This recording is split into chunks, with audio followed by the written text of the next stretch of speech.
Yes. Thank you, Honorable Member. It's forenoon, not afternoon. Page 15.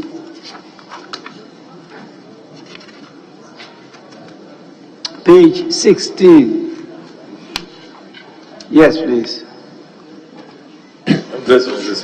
Speaker, at page 16, we'll need your guidance because the referral of this convention was made to the Committee on Roads and Transport and the leadership of the committees on Foreign Affairs, Constitutional and Legal, and then Food, Agriculture and Cocoa Affairs.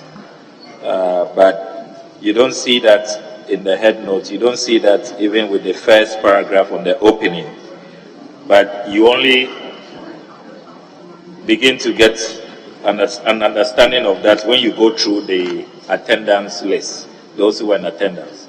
So the heading and the introduction quite misleading. I don't know if we want to allow this to pass or we should rework it, either the head notes or the introduction, because it was a joint committee effort, not just one committee, not just the Roads and Transport Committee.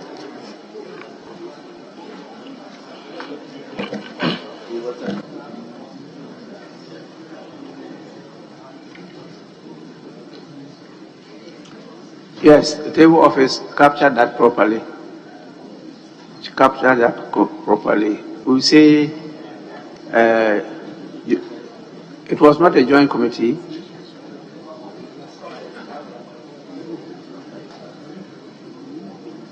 The matter was referred to the Committee on Roads and Transport. Oh, then that one, they got it right. Once it's referred to a committee, but you just added the leadership of these other committees can participate in the sittings of the committee. The substantive committee handling it is the one is referred to, Roads and Transport. But Roads and Transport is one committee. Yes, so Committee on Roads and Transport. So they got it right. But the opening paragraph should actually say something about the addition. That is where you have to take note of. The committee met, and then you add the other, whether they appeared, but from the names, it showed that the leadership of the other committees were present. So kindly capture that. Page 17. Yes, please. Right, Honorable Speaker. Respectfully, on page 16, item number 1, the Honorable Member for Akim Swedru and Chairman of the committee, it appears to me that it's missing. You said page 16. Respectfully so, Mr. Speaker. Item number 1. Item number 1. Yes. Second paragraph. Yes. Honorable Member for Akim Swedru and Chairman of the committee, It appears to me that "the" is missing from the sentence. Is the name Achim or Akim? Well, I'm unable to hold brief for the Honorable Member. I don't know whether the Honorable Member is here. I'm sure. But it appears a constituency. A constituency is Achim Swedru, not Akim Swedru.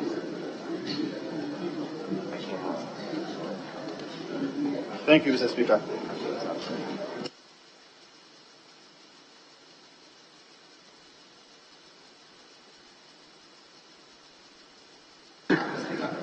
Are you with me? I got the correction, but your pronunciation of Achim is what I'm saying is Achim, not Akim. Okay. I'm guided, Mr. Speaker.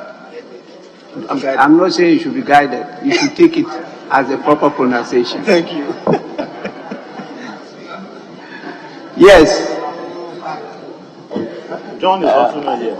Speaker, humbly, I disagree with the position of my brother Vincent.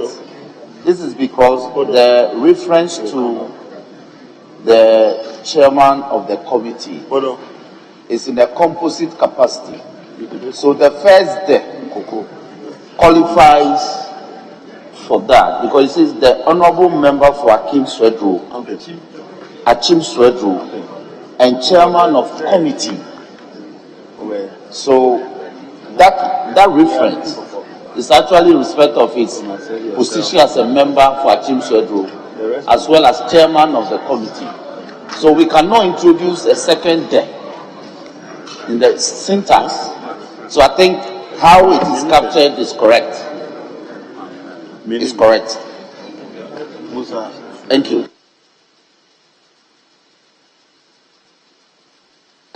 Well, my understanding of English language supports the earlier position. So that's what I will take. In future, if they disapprove of my English, then they can delete the day. But it should run the honorable member for Achim Swedru and chairman of the committee, Mr. Kennedy Osenyako, presided. So the "they" should be inserted. Page 17. Page 18. Page 19.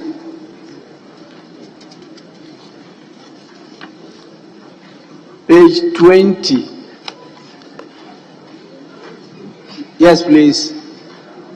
Honorable Speaker, with respect, on page 20, the last sentence, the honorable member for Basi West and chairman, Mr. Kwaku Ajiman Kwatin, is Ajiman, doesn't have a G. So we need to delete the G. Thank you. And this same must be effected on page number 24. Thank you. Sorry, I got the first correction, but the second one, I didn't get it. I said that on page 24, the same must be effected. The same. So it's a consequential correction on page 24. The adjournment doesn't have a G at the end. Thank you. Since he's present, I always want him to confirm. Yes, please. The Speaker, I wholeheartedly confirm. Okay, table of his kindly take note. So page 21, 22, 23, 24, 25, 26, and 26. Yes, Mr. Speaker, 26. I was in attendance at the Finance Committee meeting considering the cocoa syndicated loan. I was in attendance. So why not 27? Why did you say 26? Speaker, because my colleagues who were in attendance as members of parliament were captured on page 26. Honorable Eric Opoku. Right, extends to 27 too, so. Yes, the rest were. Yes, for his name to be added to those in attendance. Table of his kindly take note. Honorable members, with this correction, we take it that the votes and proceedings as corrected are adopted as a true record of proceedings for Thursday, 16th November 2023. I have two copies, a copy each of the official reports, one dated 3rd August 2023 and the other Friday, 2023. We start with the Thursday, 3rd August 2023. Any corrections?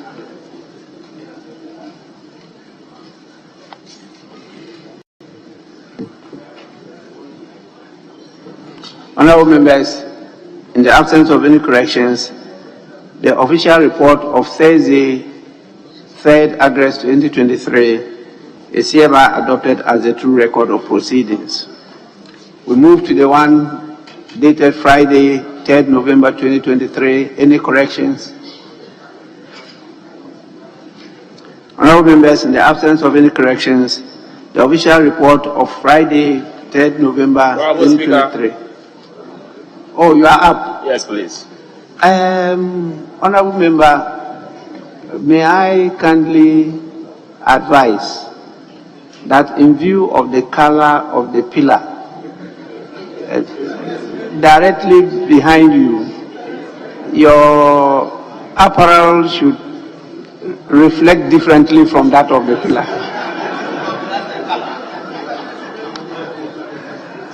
It gives me a bit of challenge in recognizing you because the color of the pillar is just like the apparel you are wearing, your fine designer shirt. So I apologize. Yes, Majority Leader. Yes, Speaker, now that you raise an issue of a column in the middle of the plenary hall, I think it should lead us to a greater issue, which we do know, to be discussed later.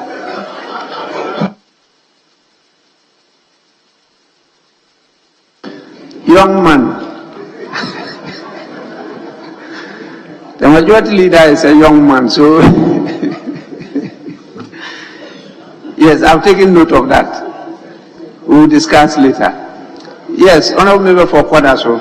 Honorable Speaker, on column 8, under the first paragraph, responses to parliamentary questions, there's an omission of S after E. So it should be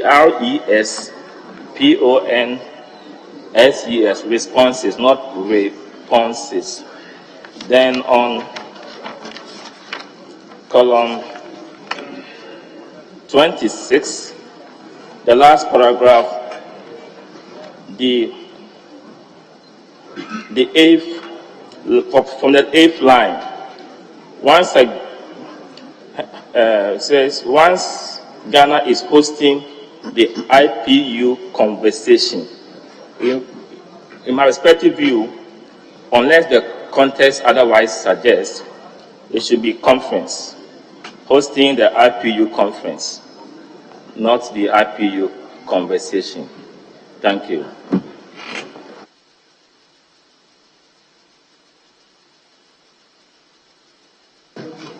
Table office kindly draw the attention of the official reports to capture the corrections that have just been made.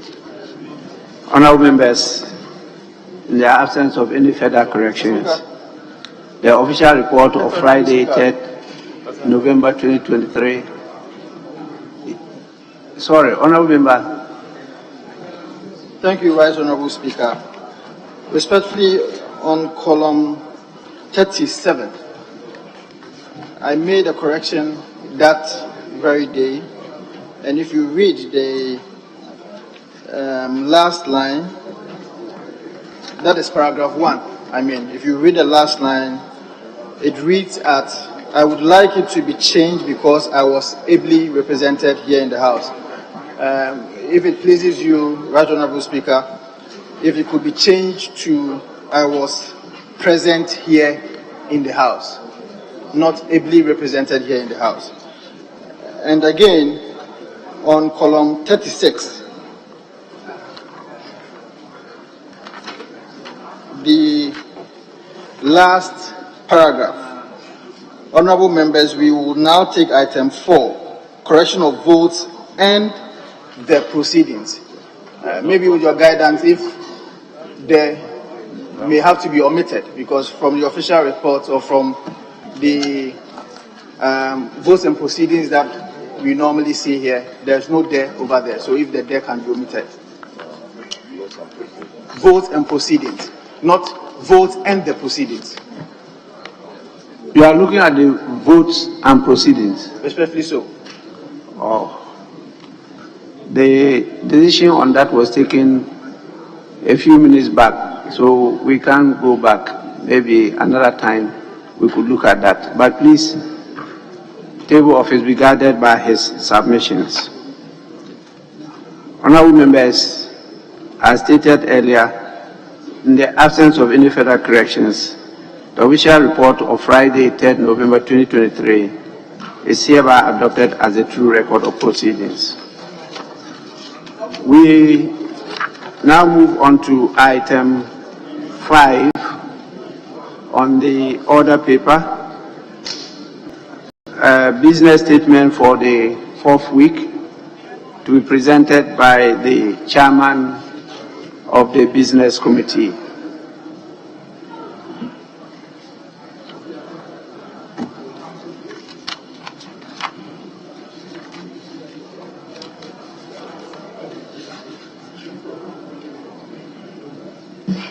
Mr. Speaker, the Business Committee met yesterday, Thursday, 16th November, and arranged business of the House for the 4th week ending Friday, the 24th of November, 2023. Mr. Speaker, the committee accordingly submits its report as follows. That you may read any available communication to the House that the committee has scheduled the following ministers to respond to questions asked of them during the week. The Minister of Education, 14 questions, Communications and Digitalization, 13, Trade and Industry, 10, Interior, 11, Roads and Highways, 11. Total number of questions to be as 59. 6 are urgent questions and 53 are ordinary questions. Mr. Speaker, you may have this statement and papers laid during the week and reports from committees may also be presented to the House. Mr. Speaker, the Business Committee again urges committees of referrals to expedite work on saying for the consideration of the House. Mr. Speaker, because time is very well spent, I just want to dwell on the highlights and urge the House Department to consider the entirety of the report as having been read and captured saying into the official. The Speaker, as indicated in this week's business statement, following the presentation of the budget statement and economic policy of government, a post-budget workshop is scheduled for the participation of all members of Parliament. Honourable members are duly informed that the post-budget workshop shall hold from Saturday the 18th of November, that is tomorrow, to 19th November 23, 2023 in a debating chamber right here. Details of the post-budget workshop have been captured, the Speaker, in the statement, and I don't intend to be laborious on that. Except to say, the Speaker, that honourable members are to note that registration at this 2-day post-budget workshop is absolutely necessary, and it would be in the interest of members to submit themselves. To ensure full participation at this 2-day workshop, the whips of the 2 caucuses shall conduct roll call of members at the end of each day. Mr. Speaker, the House is scheduled to sit on Monday, 20th of November, 2023 at 10 a.m. prompt. A debate on the budget statement and economic policy for the year ending December 31, 2024 is scheduled to commence on Tuesday, the 21st of November, 2023. Mr. Speaker, the Business Committee looks forward to a lively, well-researched and informed debate on the economic policy of government for the year 2024. And in order to afford as many members as possible the opportunity to participate in the debate, the committee has proposed the following time allotments. The seconder of the motion and the ranking member of the Finance Committee, or whoever the minority caucus may propose to follow after the seconder, would be given 20 minutes. Other committee chairpersons and ranking members and ministers 15 minutes. All other members would have 10 minutes.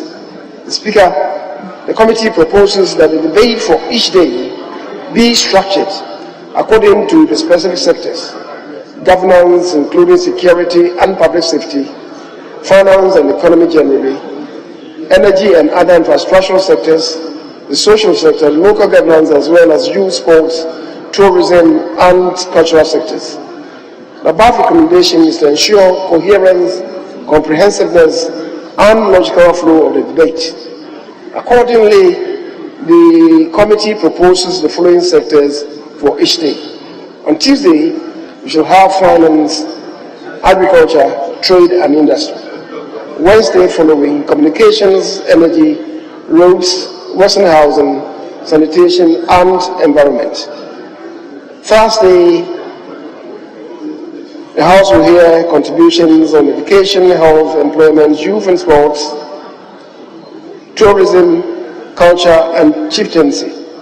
On Friday, governance, including local government, judiciary, defense, interior, and then the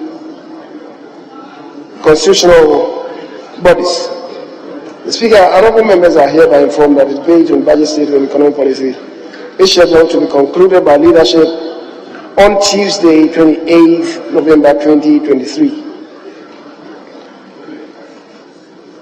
The Monday preceding that Tuesday would also be a sitting day, and if there are any outstandings, they'll be taken on that Monday.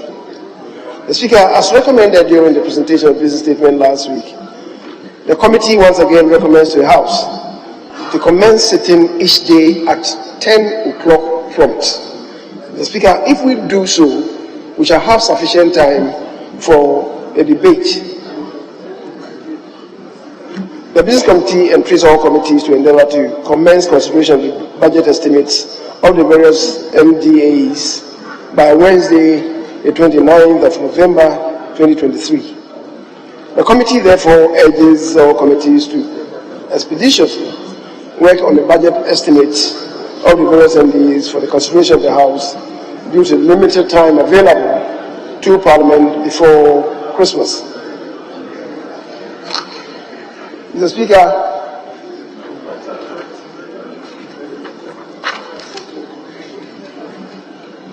as indicated earlier, though the ensuing week would largely be dedicated to debate for the approval of the budget statement and economic policy of government, some ministers have been scheduled to respond to parliamentary questions. The Business Committee, having regard to the above, proposes that the debate on the budget statement takes place during the morning session, that is from 10 a.m. to 2 p.m., while the ministers would respond to parliamentary questions during the afternoon session, that is after 2 p.m., between 2 p.m. and 6 p.m., Mr. Speaker. In view of this proposal, the committee urges ministers of state to take note of the arrangement and accordingly plan their work schedule to facilitate the business of the House. Mr. Speaker, the closing time for each sitting day for the ensuing week, therefore, would be not earlier than 6 p.m. Mr. Speaker, the committee urges the committees of Finance, Gender and Children, Environment, Science and Technology to work tirelessly on their bills which were made under a certificate of urgency for the consideration of the House, as they are time-bound, and any further delay to the passing of these bills would not augur well for the image of the country. Besides, Mr. Speaker, if the urgency of the bills is not determined by the committees, the bills cannot be gazetted. So we urge them to do the consideration, the determination of the urgency to enable the bills to be gazetted. The Speaker, due to the limited time available to Parliament to consider and approve the business schedule for the meeting, the Business Committee urges the Ministry of Finance and other ministries to endeavour to submit to Parliament their sector estimates early enough for the consideration of sale and approval by the House. The Speaker, in accordance with Standing Order 160 sub 2 and subject to Standing Order 53, the committee submits to this House the order in which the business of the House shall be taken during the week. So, Speaker, these are listed, and with your indulgence and that of my colleagues, I would not want to go through the items. They are all set out in the draft business report. So, Speaker, I so submit. Honourable members, the Chairman of the Business Committee has presented the proposal. It's a draft for your consideration. So, any comments from members? Yes, Minority Leader. Mr. Speaker, it's important for me to state that as we speak, we are all aware that the post-budget workshops start tomorrow. Mr. Speaker, unfortunately, we have not received copies of the budget statement. Mr. Speaker, the budget was read on Wednesday, Thursday, Friday today, Mr. Speaker.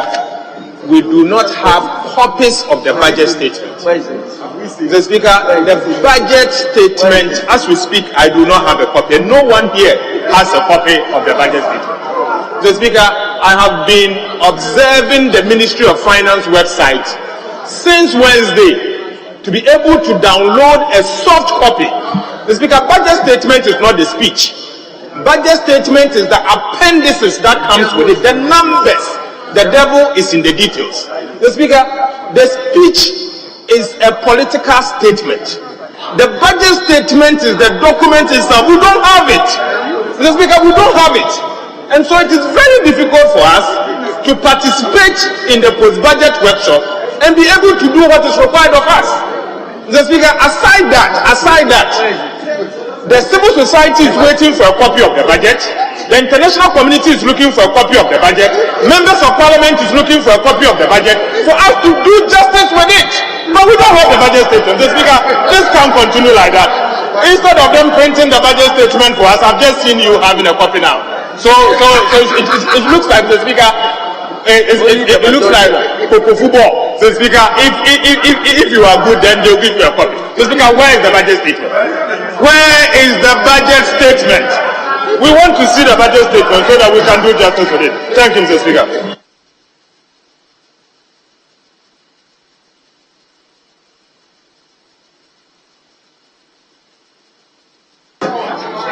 Yes, hold on. The Deputy Minister for Finance. The Deputy Minister for Finance wanted to react before I come to you. You want to be heard first? Okay. Mr. Speaker, first of all, it's surprising that a minority leader gets up and makes statements that are factually inaccurate.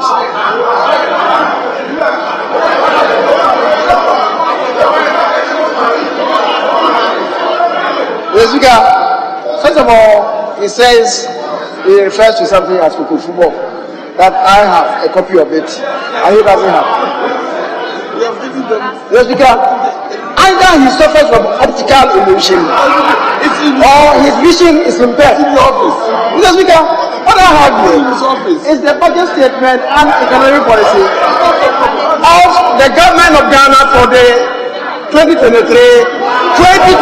fiscal year. How can you say this? You are copying for 2023 budget. You are copying for 2023 budget. You are yesterday, man. 2023 budget statement. You are asking where is it? The statement that was read here is in respect of the 2024 budget. This is the yesterday, man. This is 2023 budget. You can't even make a decision.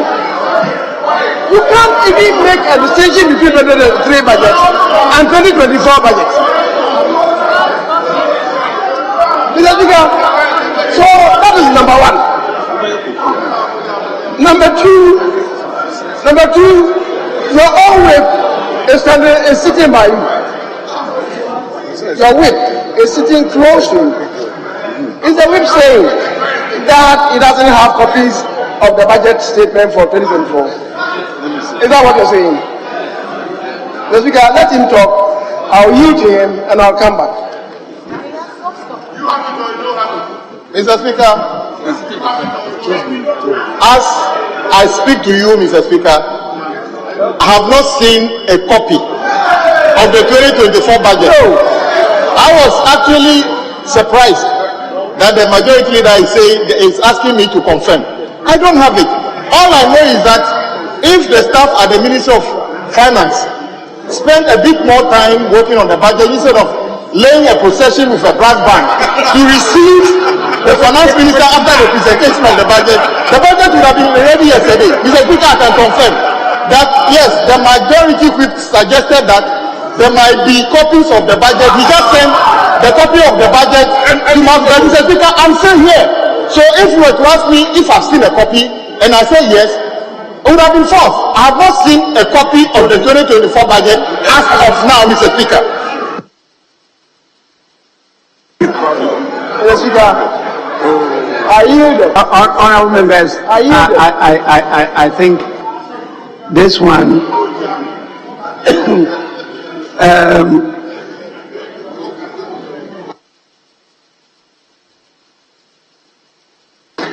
honorable members, I've just been informed that copies of the budget statement has been brought to the House and given to the whips to be distributed to members. I've been informed that the minority chief whip was informed that the copies, yes, so he hasn't actually seen them, but his colleague informed him that copies will be sent to him to distribute to the minority. So the minority chief whip has not yet seen copies, but he's been informed that the copies, that is the information I have, I'm relating to you. So members will get their copies soon. Some members have received copies, but not all members have yet been given the copies, particularly the minority side. The minority side have not gotten copies yet, but the copies will be distributed today. Honorable members, let's move on to the other items so that we can do business. Yes, Majority Leader. Mr. Speaker, but to say that everybody is being given a copy, if you have not received it yet, seen it yet, they'll be given to them. It is not, Mr. Speaker, the tail end, the other leg that you added, that particularly the minority side. There's no attempt to discriminate between the majority and the minority. Every member of parliament is a member of parliament. So everybody shall have. And it's not as if some people have and some people don't have. That the minority doesn't have and the majority does have. That is incorrect, with the greatest respect. But the Speaker, Majority Leader, your earlier statement, you yourself stated that members have copies. That was the import of your earlier submission. Now, they are saying they don't have. You try to prove that they have by referring to their chief whip. And the chief whip responded by saying, I haven't seen the copy. I haven't seen, but I've just been informed that copies.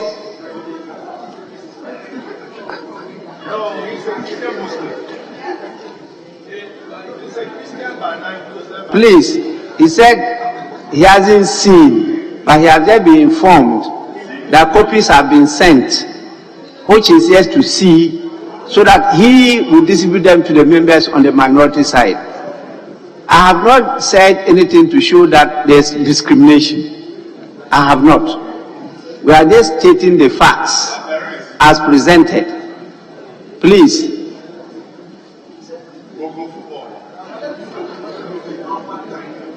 Do you want us to continue with the business of the House? Speaker, just to confirm that I've been told they delivered 135 copies to the minority. We are 137 here so far, so it's another matter. We haven't seen a copy yet, but we are told they've been given 135 copies, which means that some of my colleagues will not get. 2 of my colleagues will not get. So I confirm, whatever copies have been delivered, we haven't seen. Not a single person on the minority side have seen a copy of the budget as we speak. In any case, Mr. Speaker, why are we arguing about not seeing a budget that have been delivered 3 days ago anyway? If the government wanted us to see the budget 3 days ago, why don't we have a copy of the budget, Mr. Speaker? It's because maybe they want us to have it too late into the budget review so that people wouldn't be able to consume the decision. So, Mr. Speaker, the next time, which will not come very soon because this is the last budget. Whether they bring it or not, we will debate. Mr. Speaker, we are okay. When we close, we'll go to the offices and see if the budgets are there, and then we can take them to the budget review retreat. So we are not splitting hairs here. The majority chief would inform me of delivering 135 copies to my office.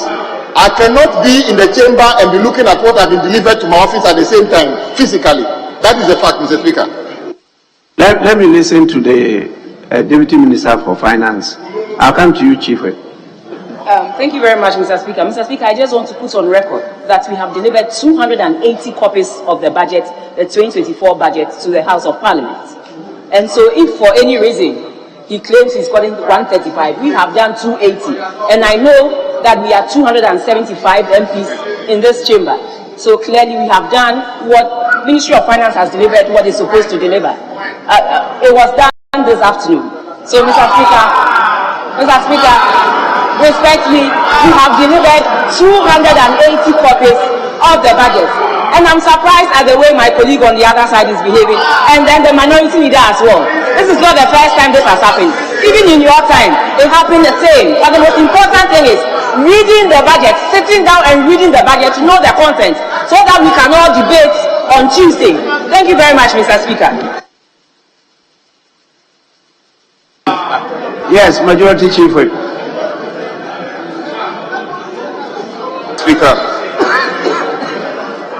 Speaker, let me say that ordinarily this shouldn't be an issue at all. We have a wonderful working relationship in leadership. Myself and my colleague, we have a very cordial working relationship. Everything that has to be delivered has been delivered. I want to emphasize that. Speaker, everything that has to be delivered has been delivered. Now, listen, let me focus on the budget. Now, everything, yes, emphasis. Everything has been delivered. And the budget, I personally took delivery of the budget. And with deference to my respected colleague, deference to him, personally ensure that the budget was delivered to his respected office. Then I called him and pass on the information that my friend, the budget has been delivered. Get back to me. You see,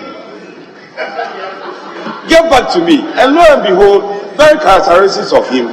But he's a wonderful whip. He works very diligent and efficiently. But he got back to me and confirmed that yes, I've taken delivery. However, now listen. Then he says, it is short of 5 copies. Then I said, don't worry. I will personally make sure that we get that 5 copies and deliver that to you. So, colleagues, the point you are making that we are denying you the budget. The day of the presentation of the budget, copies were given to you, our colleague. And you were making copious notes. I saw you making copious notes. Well, it may be an abridged version of it. So nobody will deny you that. Leader, please sit down. Ever sit down. Okay, fine, it's all right, sit down. So, Mr. Speaker, let's not split hairs over this. If there is a shortfall, I want to assure the House. I want to assure the House and assure my whip that I'll make sure that shortfall is delivered on time. Then you can have time and read. But I can tell you, after reading, you will come to one conclusion. You will come to one conclusion. Because indeed, it's a budget of stability, growth, and also to deliver from our road concerns. That I can assure you. So rest assured, no problem. The shortfall, Speaker, the shortfall will be delivered as promised. Honourable members, the table office have confirmed that the Ministry of Finance delivered 280 copies, and they give out 135 to each side, which is short of the number needed by each side of the House. So I've directed them to send the remaining copies to each side of the House. The Ministry of Finance will also have to top up the 280 to 300. We need to give some copies to not only speakership, but also the table office and some key partners to Parliament to go through for us to be able to do the post-budget workshop. So let's end it here and let's see how far we go with the statement that is before us. That is a business statement for the week. But I can't deny the honorable lady who has been on her feet for some time now. Please, it's your turn now. Thank you very much, Mr. Speaker. Mr. Speaker, I would like to draw the attention of the Business Committee that in proposing the various sectors for the debate, they have left out the Committee on Gender, Children and Social Protection, which is an equally important committee. We have issues to raise, so I just want to draw their attention. My second issue is on the referrals, the two referrals that were laid, the two bills that were laid under the certificate of urgency, that is the affirmative action bill and the social protection bill. Mr. Speaker, even though it was laid under certificate of urgency, due to the primaries, the presidential primaries of the MPP, we have not been able to meet as a committee. Since last week, we've tried to meet. We have not been able to meet, Mr. Speaker. So I just want to plead with you to give us 2 weeks to be able to meet as a committee, because we have important stakeholders that we want to attend this very important committee meeting, to be able to look at some other clauses that we think that we have to talk about. So I want to plead with Mr. Speaker to give us 2 weeks for the committee to be able to meet together with other important stakeholders to look at these very important 2 bills. Mr. Speaker, I plead with you, give us 2 weeks to be able to look at it. Thank you very much for that.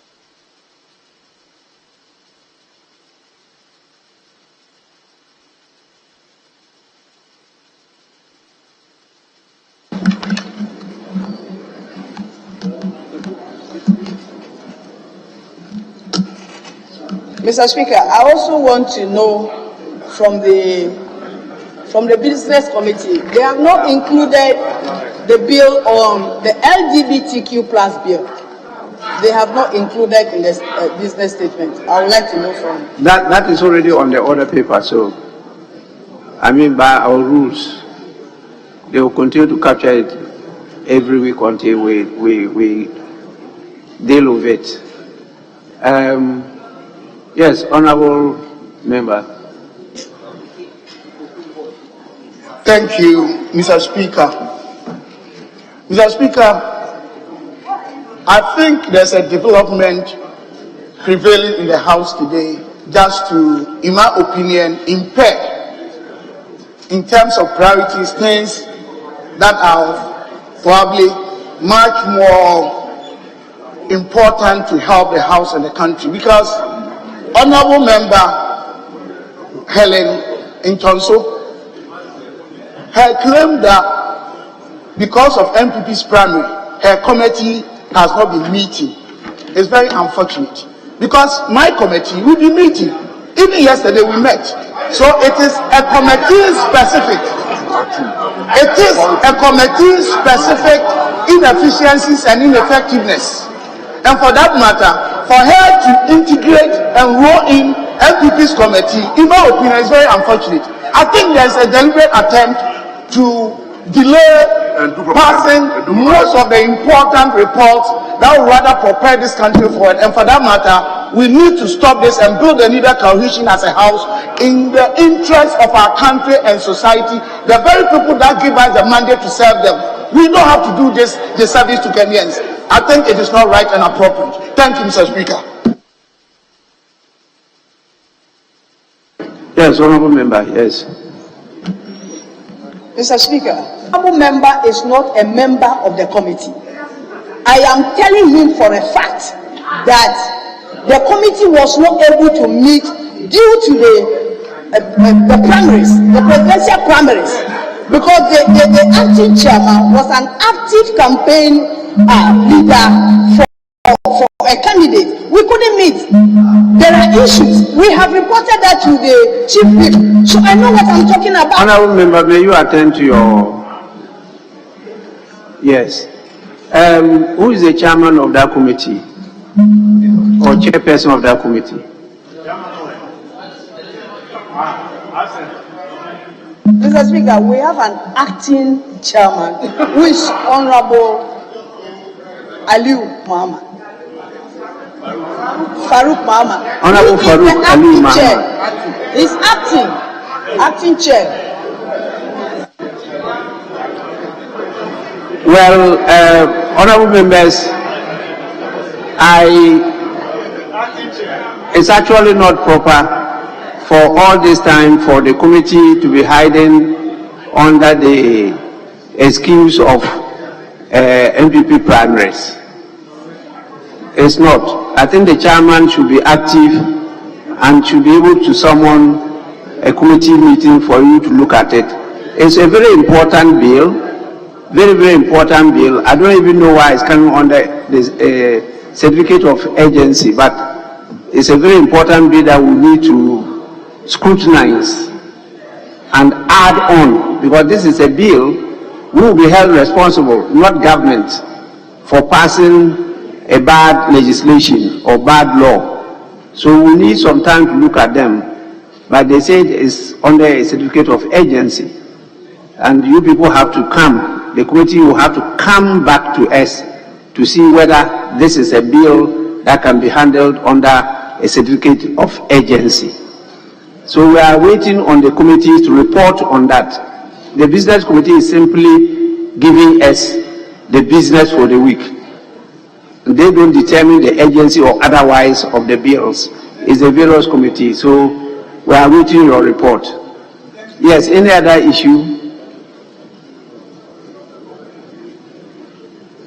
Yes, Honorable Dafiamapo. Speaker, thank you for the opportunity. Mr. Speaker, as much as I agree that we should devote next week for business on the budget, I think that the issue of the Electoral Commission coming to the House to address us on very serious matters is still lingering. My understanding last week was that they were not billed to come because the explanation they gave was that because they are trying to tidy up the nomination process for the district level elections this week, so they were excused. But I think that we should have some time next week to accommodate them, Mr. Speaker, because the district level elections is slated for the 19th of December. And from practice, once the budget is presented, our focus will be on dealing with it until approval sometime mid to late December. So I want to suggest that Monday has been devoted for taking questions and the debate will commence.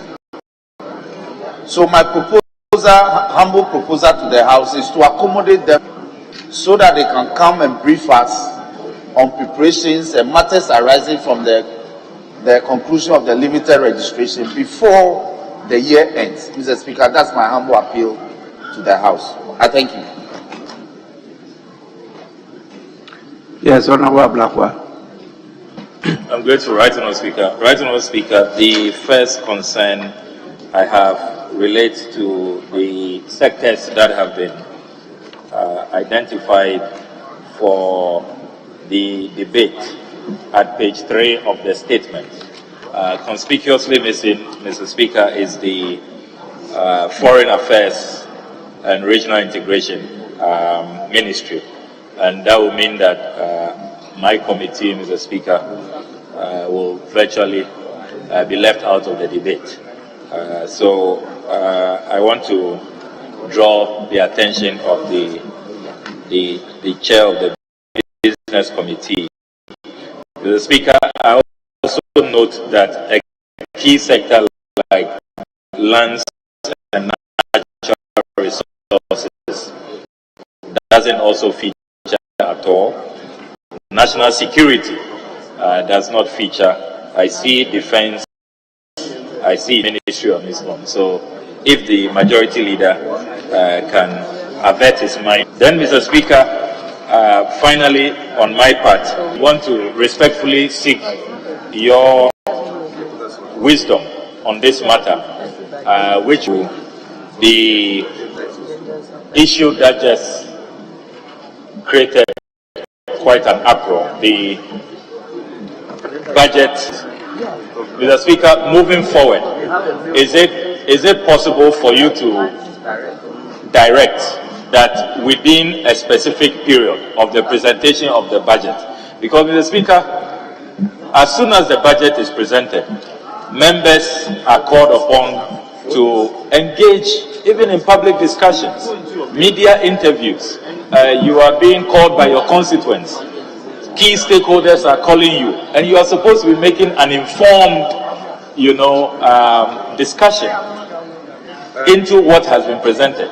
Here we are now being told that after 48 hours it's been presented. Even the numbers are not adequate. So, Mr. Speaker, if we can have some guidelines from the Right Honourable Speaker, so that moving forward it will guide ministers of finance across regimes, so we know if it is on the day of presentation, by close of day, MP should have it. Because so far, a lot of the debate going on, we haven't seen the document, and how informed, how accurate are the analysis that we are making. And it's not healthy, Mr. Speaker. So I think that moving forward, if you can issue some directives in that regard, it will really help us. I'm grateful, Mr. Speaker. Honourable members, I'm sorry I have to rush to deal with some urgent matters. So the second Deputy Speaker will take the chair. But the issue you've raised as to the a schedule on how copies of budget will be presented, I think we'll discuss that later. So second Deputy Speaker to take the chair.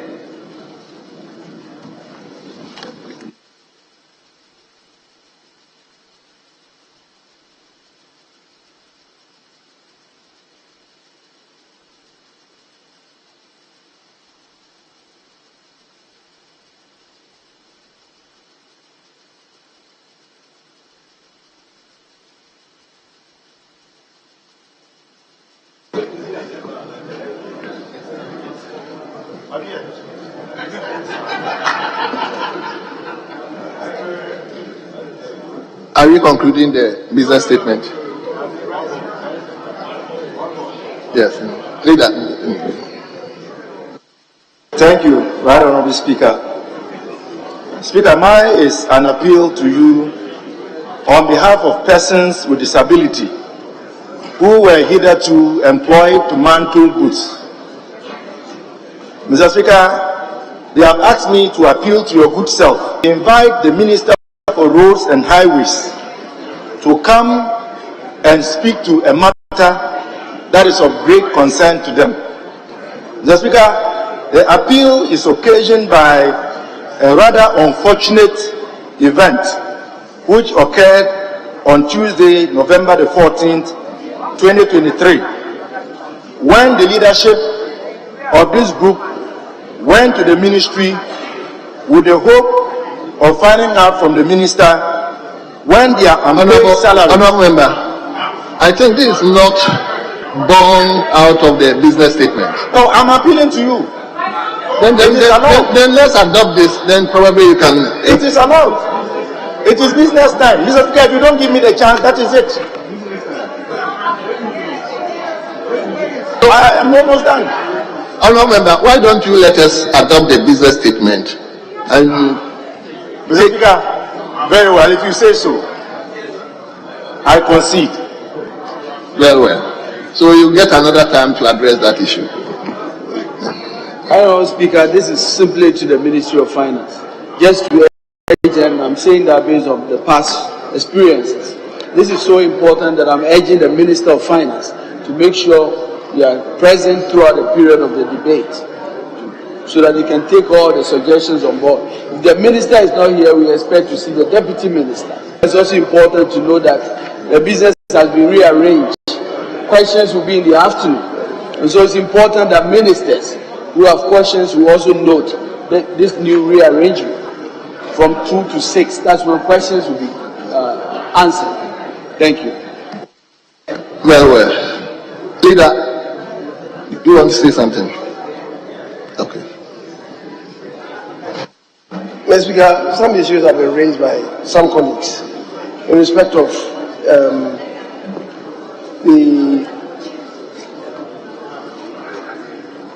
some sectors not having covered. Mr. Speaker, if colleagues were listening to me, I related to this. In the presentation of the document, I related to it. I'm surprised that you are bringing it back. I said to us that Monday, the following Monday, will be a sitting day, and outstanding businesses in respect of the budget will be considered on that day. Because we are not clothed with the authority to provide for the next ensuing week, we are not able to do it. But I spoke to this, and I'm surprised you are bringing the same thing back. It's not only, as you noted, it's not only foreign affairs, gender, I agree, and lands and forestry. I think there's one more which I've left here. There are four of them. Gender and children, lands and forestry, parliamentary affairs, foreign affairs, national security. All these will be taken on that day. And I spoke to this. Mr. Speaker, again, the other one raised by my colleague, the Honourable Ntuso, again, I spoke to this. That the urgency of a bill is determined by a committee, and as provided by Article 106(13), if the urgency is not determined, the bill cannot even be gazetted. So she even appealing that we require 2 weeks for the committees to sit. I don't even agree. They should sit almost immediately to make the determination to enable the bill to be gazetted by the appropriate minister. Mr. Speaker, so that's something. And then finally on the availability of the budget. Mr. Speaker, let's not pretend that this is the only time the budget statements are not being presented to this House the day of the presentation. It's been the practice and convention.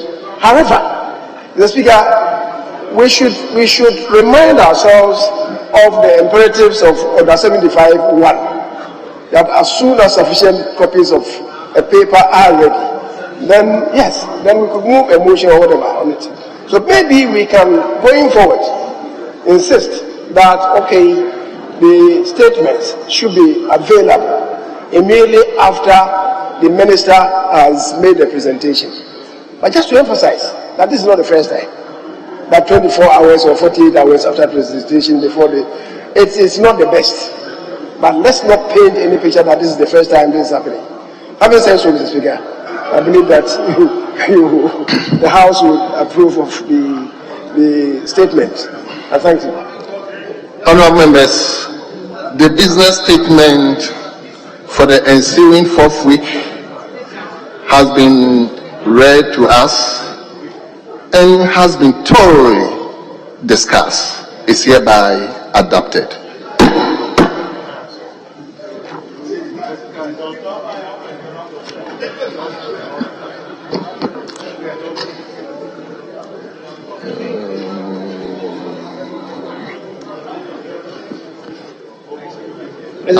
Hold on. Firstly, I would invite leader.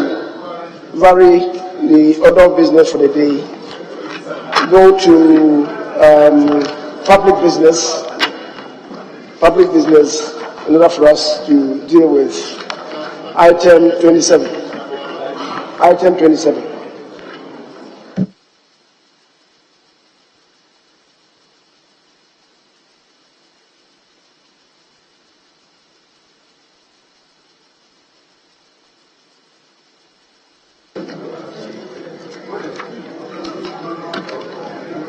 Honourable members, before I'll grant the leave to order the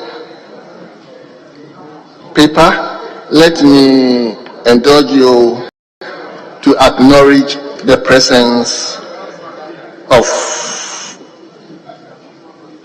some students in the public gallery. The first one is the University of Professional Studies Students Parliament. They are being led by Daniel Ansu, and they are located in Medina constituency.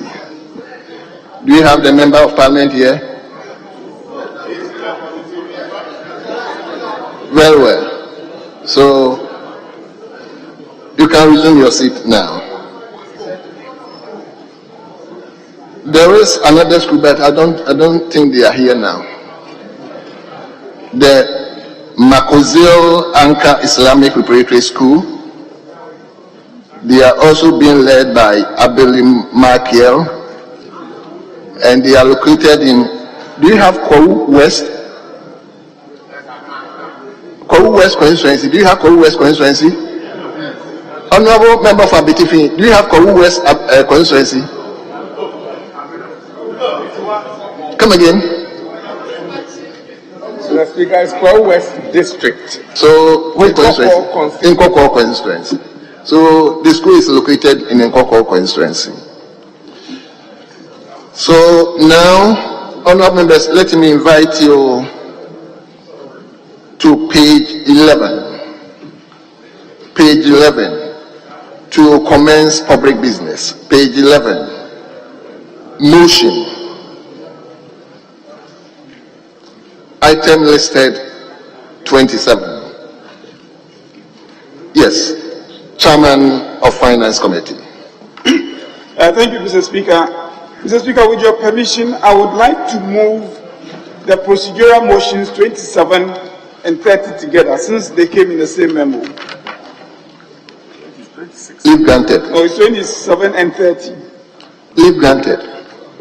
Thank you. Mr. Speaker, I rise to move that the motions, the procedural motions listed as item 27 and 30 on today's order paper be moved now. I so move. Yes. Honourable members, the motion has been moved. Any seconder? Motion. Honourable members, the question is all those in favour of the approval of the motion say aye. All those against say no. Honourable members, the ayes have it. The motion is carried. Yes, Chairman. Motion 28. Well, thank you, Mr. Speaker. Mr. Speaker, consequentially, I'm going to move the motions listed as 28 and 38 also together. 28 and 31? Yes, please. Very well. 31 on the stamp duty. Very well, let's hear you. All right, thank you, Mr. Speaker. Mr. Speaker, I rise to move that the motions listed as items 28 and 31 on today's order paper be moved now, and in the process, present your committee's report. Mr. Speaker, the referral was in respect of the terms of a receivables-backed trade finance facility between the Ghana Cocoa Board and a consortium of banks and financial institutions with the government of the Republic of Ghana as guarantor for an amount of up to $800 million United States dollars to finance the purchase of cocoa for the 2023-2024 crop season by the Ghana Cocoa Board, and request for waiver of stamp duty amounting to up to the Ghana cedi equivalent of $4 million United States dollars on the receivables-backed trade finance facility between Cocoa Board and the consortium of banks and financial institutions with the government of the Republic of Ghana as guarantor for an amount of the $800 million USD to finance the purchase of cocoa for the 2023-2024 crop season by the Ghana Cocoa Board. Now, Mr. Speaker, I'll just take the highlights of the report and request the Hansa Department to capture the entire content. But before I do so, again with your leave, Mr. Speaker, I'd like to make correction to the table under paragraph 5, the terms of the facility. That's on page 5, paragraph 5, page 5.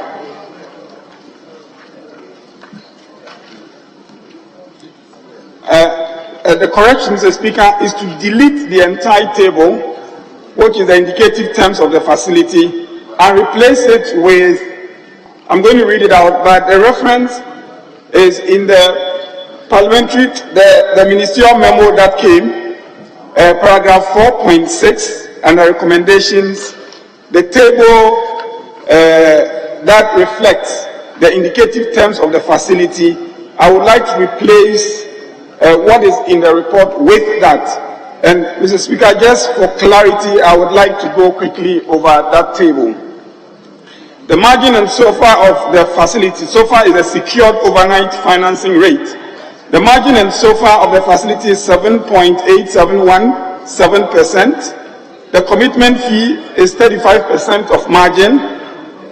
The arrangement and participation is 2.2688%.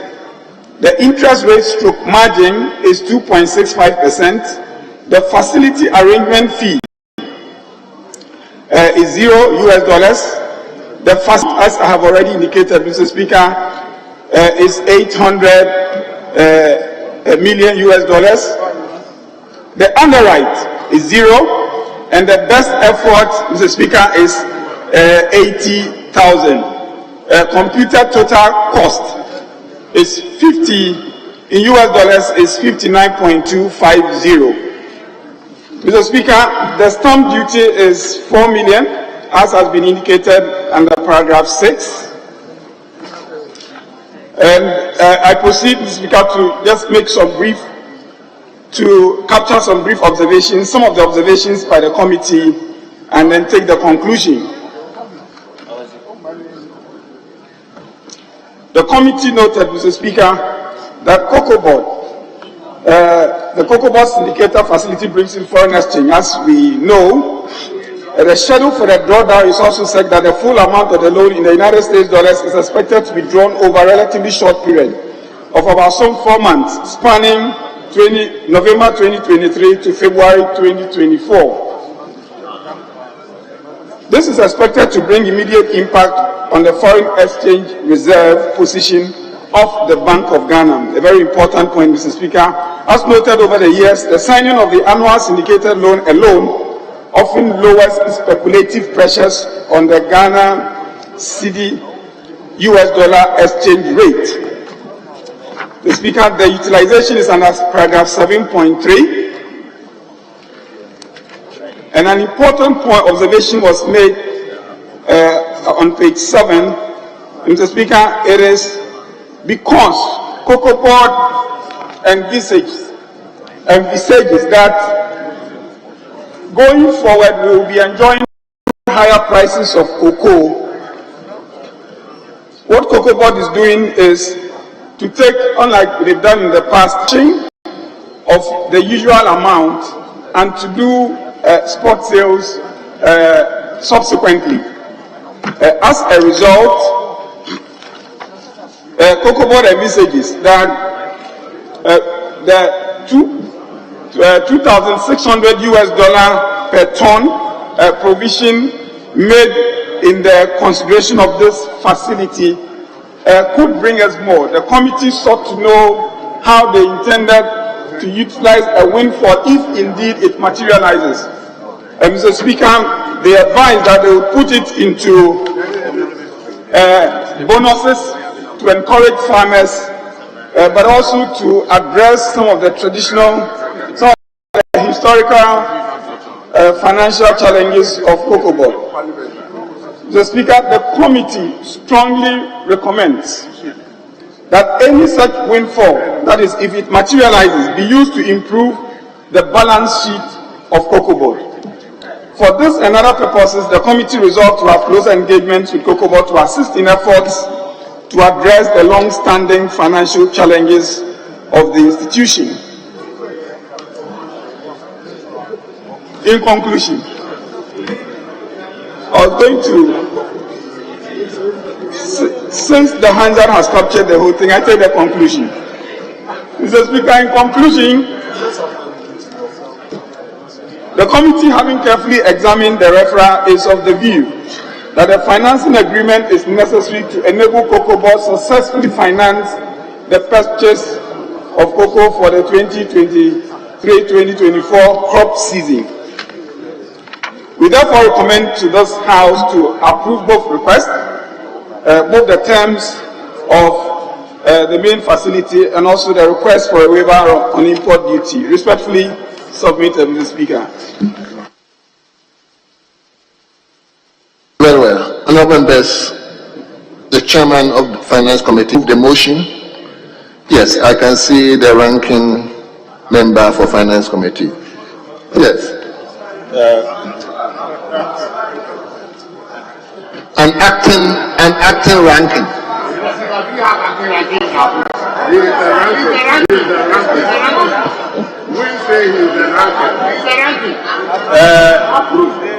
Mr. Speaker. Yes, honourable member, whatever discretion, take it and go ahead. Hey, Fabina is my good friend. Mr. Speaker, I rise to second the motion, whether as ranking or as the member of parliament for Bogatanga Central constituency, doesn't matter. Mr. Speaker, we all do agree that cocoa syndication has been with us over the years and has served us very well. We all do agree that over the years, Cocoa Board was seen as one of the few institutions of state that could borrow even cheaper than the government itself. And it is on the basis of this and the fact that this loan would go directly to the poor farmer, who after all the toil is waiting to receive payments for those cocoa, that we would like to support the approval of this facility. But we support the approval of this facility with very serious reservations. Very serious reservations because, Mr. Speaker, our action is essentially because we don't want to punish the poor farmer of Cocoa Board and the mismanagement of our economy. And it is on the basis of this that we think that the poor farmer has no hand in how Cocoa Board has been managed and in how the economy has been managed. And so on the basis of that, we will be on the side of the poor farmer and approve this law. But going forward, Cocoa Board has to do very serious soul searching. The government of Ghana must seriously handhold Cocoa Board and bring Cocoa Board back to the former glories and improve on the performance of Cocoa Board. Mr. Speaker, Cocoa Board indicates, and it is a good decision, that even though Cocoa Board got a no objection from the Ministry of Agriculture and got no objection from the Ministry of Finance to borrow up to $1.5 billion, they took the prudent decision to borrow only $800 million because they feel that going for $1.5 billion or any higher figure will require that they lock in the entire output to be able to service this. And yet their estimates show that there's a likelihood that the government of Ghana through Cocoa Board could make more money by keeping some of the excess cocoa to be sold later at a higher price. That we think is a commendable action, and we want them to ensure that those excess cocoa that will not be locked up will not only receive value for money, but the utilization will inure to the benefit of the country. Mr. Speaker, I say this because we have consistently been interested in only how Cocoa Board is going to pay the syndicated loan. As a result, what we have done is to consider just about 47% of the total output, whilst we still have about close to 60% of the output that we have not subjected to what revenues will come out of it and how those monies would be spent in the ensuing period. And so going forward, our focus should not be just on the amount of money that is required or the volume of cocoa that must be used to secure these loans, but the entire envelope of resources that will come to Cocoa Board. This is because even though every year Cocoa Board is able to service the debt, and Cocoa Board has never defaulted on these syndicated loans, it is ironical that it continues to dig a deep hole in its finances. How come you are able to service your debt with a syndicated loan? How come when you take the loan from abroad, you are able to pay? But when you borrow from the Ghanaian domestic market, you are unable to pay. And when you operate, you dig a hole in your accounts. Mr. Speaker, last year, Cocoa Board made a loss of 3.3 billion Ghana cedis. How? This year, they are projecting to end the year at a loss of 2.3 billion Ghana cedis. So Cocoa Board alone has saddled this country with losses in excess of 5.6 billion by the close of this year. That should engage our attention, and that should make us very worried. Mr. Speaker, I'm very happy that the new Minister for Agriculture is here. Cocoa Board is one of your very serious sick institutions that you must do everything possible to turn around. Cocoa Board has just restructured close to 14 billion of cedis of cocoa bills. That seriously affects the financial sector. It seriously affects the capacity of those institutions that lend to Cocoa Board to receive their flows and function as proper businesses. Mr. Speaker, when we entered the IMF program, the World Bank was compelled to undertake a conclusive debt sustainability analysis. And one of the entities that made us score very low marks and basically ended up becoming debt unsustainable was Cocoa Board. Because the debt sustainability coverage included such institutions such as Cocoa Board and other special purpose vehicles like Dachi, Esla PLC. And when all of that were put together, Ghana was assessed to be unsustainable in terms of our debt trajectory. It therefore means that Cocoa Board is not just about taking syndication, but Cocoa Board becomes a bigger risk to our public debt management. And we need to begin to put that Cocoa Board in a place where it will not continue to generate a lot of contingent liability that affects the sustainability of our public debt. As a matter of fact, Cocoa Board is part of the institution that is to blame for the DDEP. It is one of the institutions that is to blame for the country being at Paris Club with cap in hand, begging to be forgiven our debts. Cocoa Board is one of the institutions that is responsible for us talking to our commercial creditors abroad to restructure our debt. And as a matter of fact, of the institutions that is to be blamed for us talking to our Eurobond lenders to take a haircut. So Cocoa Board must go beyond just taking loans and taking syndicated loans to managing its entire portfolio of assets and liabilities in order to deliver appropriately to our country. Mr. Speaker, I am surprised that people are saying I should round up, because this is an institution that is killing us. And you don't want the truth. If you want the truth, we must begin to assess Cocoa Board's own risk in our proper due diligence in determining whether or not it's appropriate to give money to Cocoa Board. But like I said, we are standing on the side of the poor cocoa farmer. And we don't want to punish the poor cocoa farmer for the mismanagement of Cocoa Board and our economy. Mr. Speaker, we need to urge Cocoa Board to cut back on these excessive losses so that Cocoa Board will be solvent and Cocoa Board will serve the mandate for which it was established. Mr. Speaker, in future when they come next year, we would like to hear them say that we have made profit and we have increased the producer price of cocoa to our poor farmers.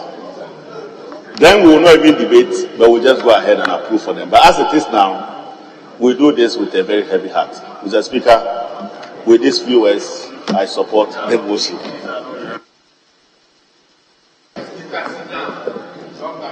Honourable members, the motion has been moved and it has been seconded.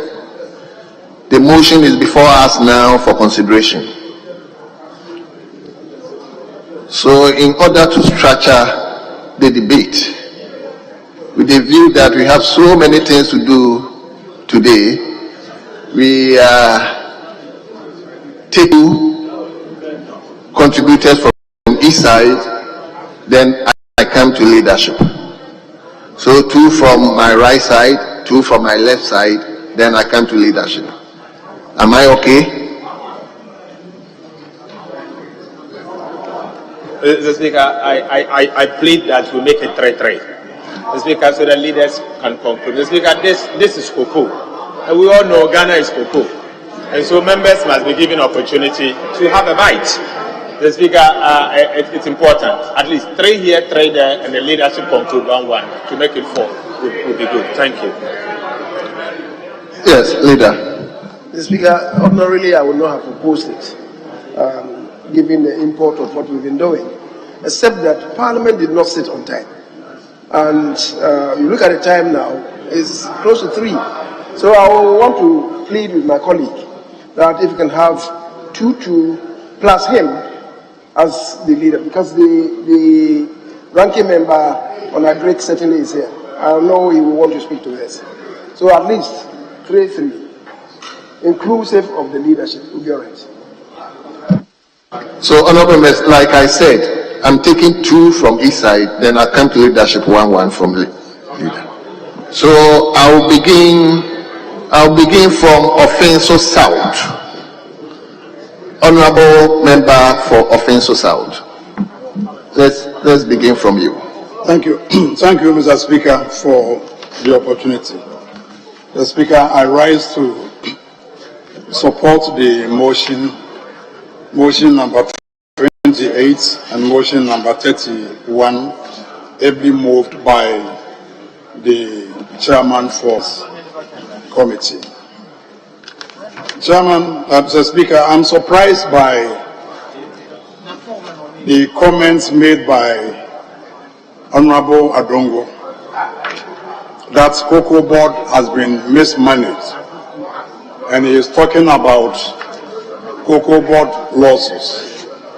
Mr. Speaker, if we are talking about cocoa board losses, one would ask, now who caused them?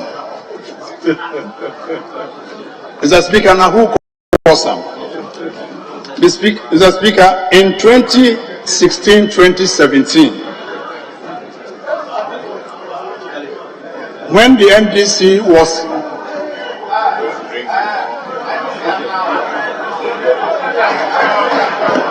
Honorable member. Don't go there. Honorable member. Don't go there. Don't go there. Honorable member. You were shouting and Just address me. Honorable members, you have your time. Please allow him to make his contribution.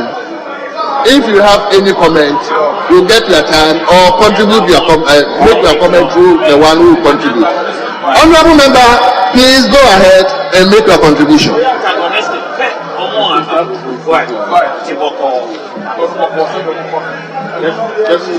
Honorable member for Offensive South, you have the floor. Speaker, if you look at the report presented by the chairman, Speaker, on page 8, under 7.5A, farmers services cost. Mr. Speaker, if we contract the $800 million, Speaker, I'm happy that the services Cocoa Board renders to farmers are going to be continued, especially the PEPs, the productivity enhancement programs. Speaker, the productivity enhancement program has helped a lot to improve the cocoa industry. Speaker, I remember in 2000, when cocoa production was only 340,000 metric tons, and the mass spraying program was introduced, as well as the cocoa high-tech program. Speaker, production doubled in 8 years' time. So in 2008, production increased from 340,000 metric tons to 740,000 metric tons. So the mass spraying, the fertilizer program, the farmers' pension, the pollination program, and the child education support. Mr. Speaker, all these programs, went a long way to support the cocoa production in Ghana. So, Mr. Speaker, I think if we approve the loan of $800 million, it's going to go a long way to improve the cocoa industry. So, Mr. Speaker, with these few words, I think I'll urge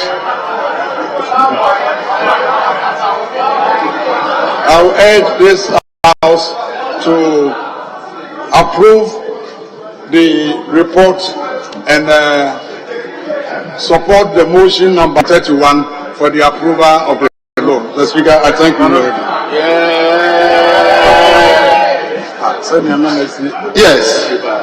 Let me come to my left side. You see, Honorable Majority Leader is mentioning Eric.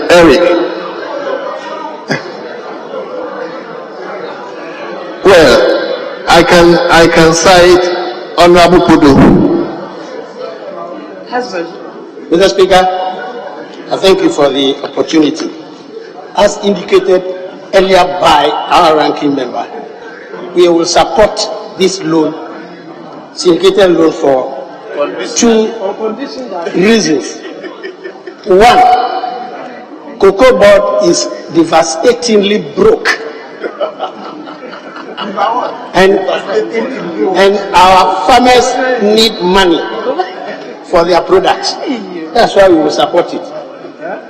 The second point, as raised by the chairman, is that it will boost our foreign exchange reserves so that we can reduce the escalating depreciation of the cedi.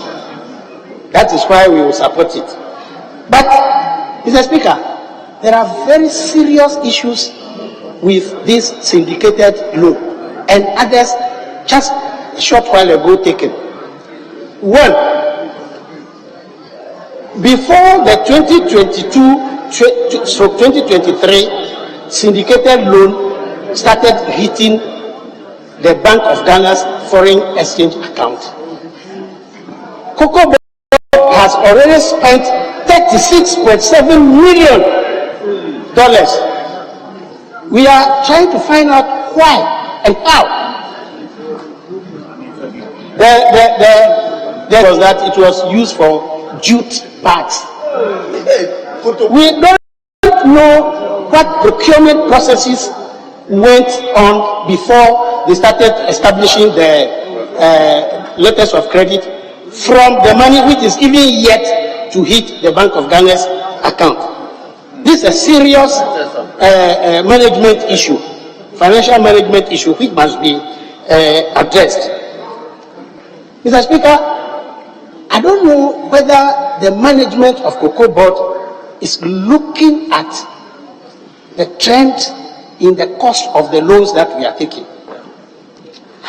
In 2021 to 2022, the amount taken was $1.5 billion US dollars. Then the cost of the loan was 27.354 billion. They produced this report. These figures are from them. Yes, the figures are from them.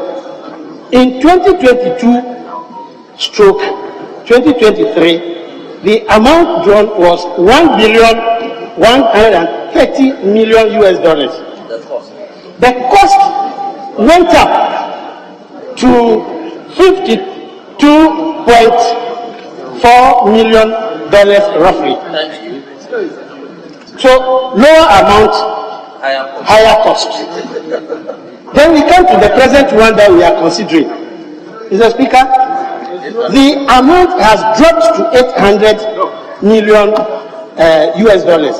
But the chairman has confirmed that the cost has gone up to $59.25 million US dollars.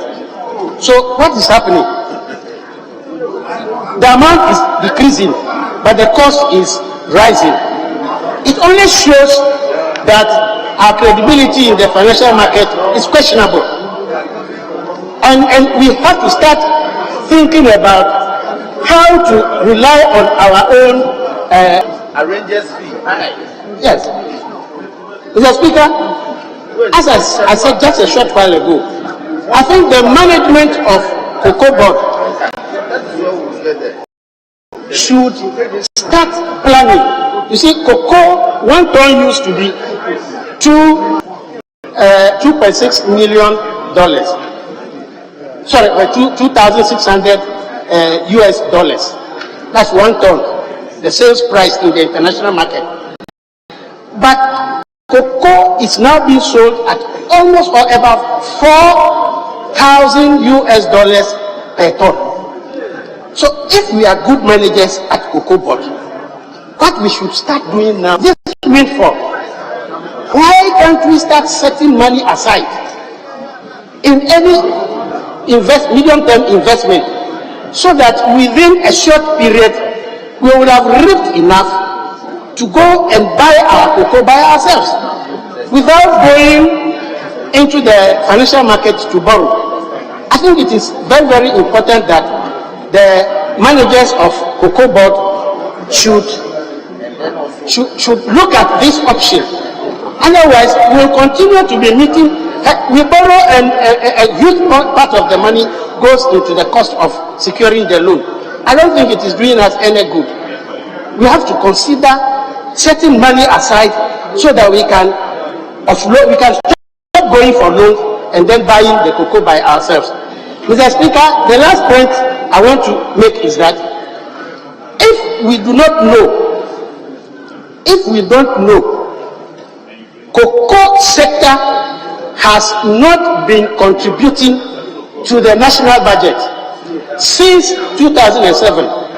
I have raised this matter on a number of occasions. Since 2017, in 2012, we realized 103 million to support the budget. In 2013, we realized 100 million to support the budget. In 2014, we realized 318.5 million to support the budget. In 2015, we realized 440.5 million to support the budget. And in 2016, we realized 268.528 million Ghana cedis to support the budget. From 2017, nothing, not even 1 peso, has been reported as supporting the budget from the cocoa sector. From 2017. In fact, I have looked at the financial statements of Cocoa Board. I thoroughly examined the 2017 Cocoa Board financial statements. I saw that they have released 175 million Ghana cedis to Ministry of Finance as export duty.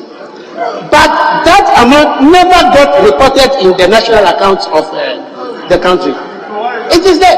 Mr. Speaker, I can tender the financial statements of Cocoa Board for 2017, where they indicated the amount they released as export duty to the Ministry of Finance.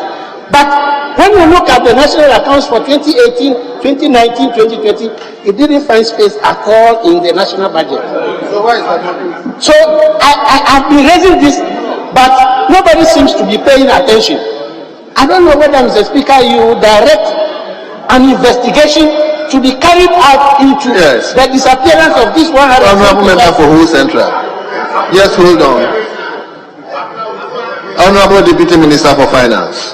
Thank you very much. Mr. Speaker, when monies come to government as revenue, it is put in the national kitty and reported as the revenue that government was able to raise at the end of the year. So I really don't understand what my colleague on the other side is saying. Revenue is revenue. The taxes we raise, all other incomes that come to government is put in the kitty as revenue. Thank you. Thank you.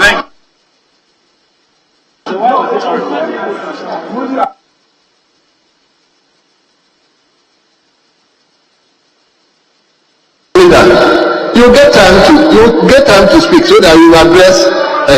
So, Honorable Kodo, please conclude for us. Yes, Mr. Speaker. You see, when we are doing the budget, we look for the previous year figures and show the outcome, and that is the actual. So, if you go to page 162 of the 2017 budget, you will see a budgeted amount of 720, but the outcome was 268 million.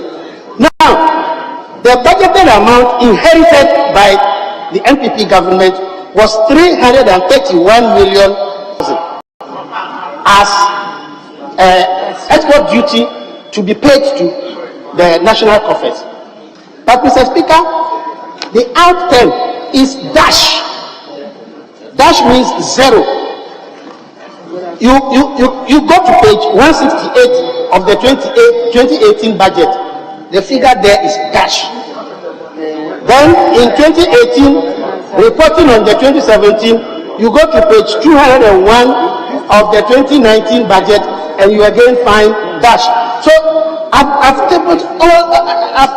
tabulated all the dash figures since 2017, and I can show them to you, Mr. Speaker, if that is the case. But the money is not there. It's no longer supporting the budget, and that is why our deficits are rising. You know, when you have a fiscal deficit of 1 billion and cocoa sector contributes 200 million, that will bring it down to 800 million. And we won't be suffering all these downgradings in the international rating agencies. You see, so we must do a U-turn and make sure that cocoa sector contributes to the national budget, which we debate every year and approve. I thank you for the opportunity. Thank you very much. Yes, let me give the opportunity to the Minister for Agri. Thank you, Mr. Speaker. Thank you, Mr. Speaker. Cocoa Board is back on track. I say so with high confidence. And listening to my senior Adongo second the motion in the solemn tells me that he admits that the decisions that Cocoa Board is making is on the right track. Mr. Speaker, I assure the nation that government stands with and will continue to stand with cocoa farmers. And it reflects in the pricing that this year we paid cocoa farmers from $800 to, yes, from 800 Ghana cedis per bag to, sorry? From Honorable Minister, please address me. Mr. Speaker, it reflects in the pricing that we paid cocoa farmers this year. Mr. Speaker, yes indeed, Cocoa Board was in crisis. Cocoa Board was in crisis because Cocoa Board is paying for the lights to be on by paying for Buida. Cocoa Board is paying for Buida. Mr. Speaker, Cocoa Board at the moment is constructing almost 5,000 kilometers of roads throughout the country. Mr. Speaker, this is a fact. I am not talking about completed roads. I am talking about ongoing roads, whether IPCs. Mr. Speaker, I repeat, I am not talking about completed Cocoa Board roads. I am talking about ongoing Cocoa Board roads, whether IPCs have not been honored and therefore they have been stopped or what. Cocoa Board is committed to almost 5,000 kilometers of roads across the country. And that is a fact. Mr. Speaker, we have presented the list of Cocoa Board roads to the House, and that is a matter of public record. Mr. Speaker, Cocoa Board, the road commitments that Cocoa Board has made, the investment, the contracts, without the rationalization that is going on, stands at the tune kindly of about 21 billion Ghana cedis. That is roads that is being constructed across the country that we expect Cocoa Board to be paying for. And therefore, if we, the people, expect Cocoa Board to be paying for our lives to be on, if we, the people, expect Cocoa Board to be paying for roads to be constructed, if we, the people, expect that Cocoa Board will cut down on cocoa trees and rehabilitate them so that the cocoa farmers will have their cocoa farms back, and by that liability, the strength of that liability weighs down Cocoa Board, then we, the people, cannot stand back and say that Cocoa Board in itself has collapsed. We put the burden on Cocoa Board, and we have to make a decision whether we will keep the books clean or we want the roads constructed. We have to make a decision whether we want Cocoa Board to pay for the lights on or we stay in darkness. That is a decision that we have to make. But if we make a decision to construct the roads, if we make a decision to put the lights on, if we make a decision to rehabilitate the cocoa farms, and there is a liability, it will be most unfair to blame us, and I mean us in this room, for the decision that we have made to save the country. Mr. Speaker, standing, if you take the operations of Cocoa Board, if you isolate all the liabilities that we the people have burdened Cocoa Board with, and you look at the operations of Cocoa Board, the revenue that they make and the expenditure that they make, Cocoa Board is a profitable organization. The accountants will confirm. I'm saying pure business, take their revenues, take their expenditures, and isolate the burden that we have put on them. You realize that Cocoa Board is a profitable organization. Mr. Speaker, Cocoa Board is on track. Mr. Speaker, if you look at the jute bags that my very respected senior mentioned, we discussed this in committee, and I think the reasons were acceptable. Cocoa Board went through proper procurement processes to commit to buy jute sacks, food grade jute sacks to bags for the export of our cocoa.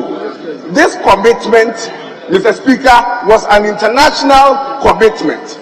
Mr. Speaker, Cocoa Board agreed that instead of bringing the money back down and transferring it to suppliers, immediately they received the syndication, they instructed that the supplier to be paid. It was explained in committee, and I think we all agreed to it. But I can understand the propaganda value by bringing it up here. Mr. Speaker, in terms of the rate,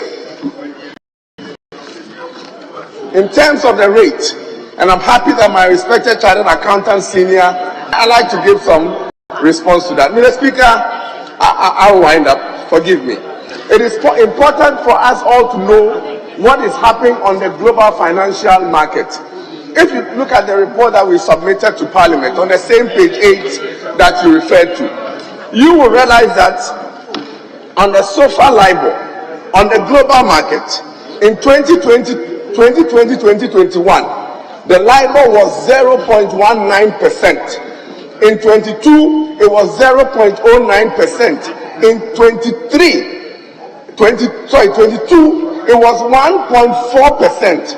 In 23-24, global LIBOR is now 5.2%. A rate that, Mr. Speaker, we were trading in at less than 1% is today, and that is the base. That is the base at which anybody, any country will borrow, either SOFA or LIBOR. It has moved from under 1% to today 5.2%. And therefore, if you add the margin, Mr. Speaker, correspondingly, you will see an increase in the rates that we have been paying. This is very, very simple. This morning, the SOFA rate is at 5.32%. And that is what everybody, the whole government, will borrow at. And therefore, you pay SOFA plus margin. And therefore, if your SOFA is 5.2% and you add your margin, it corresponds to reason that your rate that you pay in 23-24 will be much higher. Mr. Speaker, Cocoa Board is back on track, and I appreciate and thank the Finance Committee for going through the approval process in the way that they did. They did a thorough job, and I'm happy that they're seconding this loan. Thank you, Mr. Speaker. Thank you very much, Honorable Minister. Let me now turn to Honorable Eric Opoku. Thank you very much, Mr. Speaker. Mr. Speaker, to begin with, I would like to urge the House to approve this facility in the supreme interest of the cocoa farmers we represent in this House. Mr. Speaker, I'm saying that I'm urging this House to approve this facility in the supreme interest of the farmers we are representing. Mr. Speaker, I am saying this because we are the representatives of the people. We own Cocoa Board. It is for the people of Ghana. We have engaged some managers to manage this special precious asset for us. And for 6 continuous years, they've been incurring losses. Mr. Speaker, the figures are alarming. And with your kind permission, having resolved that this House is going to approve the facility in the interest of the farmers, you afford us ample opportunity to highlight all the critical issues so that this House will take immediate action to halt what is happening at Cocoa Board. Mr. Speaker, Honorable Member, I don't think you just want me to give you all the time. So I am not going to give you all the time. So work within time. We have a lot of business, so please.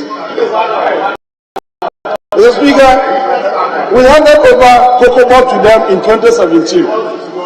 In 2017, they incurred a loss of 395 million Ghana cedis. In 2018, the loss came down to 78.2 million. In 2019, it increased to 320 million. In 2020, it increased again to 426 million. Mr. Speaker, 2021, it is 2.4 billion Ghana. 2.4 billion Ghana cedis. 24 trillion OCDs. Mr. Speaker, in 2022, it jumped to 3.3 billion Ghana. And the minister says, the minister is saying that Cocoa Board is back on track, while he is projecting a loss of 2.6 billion this year. A loss of 2.6 billion this year. And we say that this company is back on track. Mr. Speaker, I'm surprised that the minister is attributing their crisis to Cocoa Rose. Is attributing the crisis to Buddha. Mr. Speaker, I'm going to explain to him the main causes of the problem that we are having with Cocoa Board. Yes. The first one is this. In 2016, total administrative cost at the headquarters of Cocoa Board was 363 million Ghana cedis. Mr. Speaker, in 2021, it jumped to 2.5 billion. Challenge me.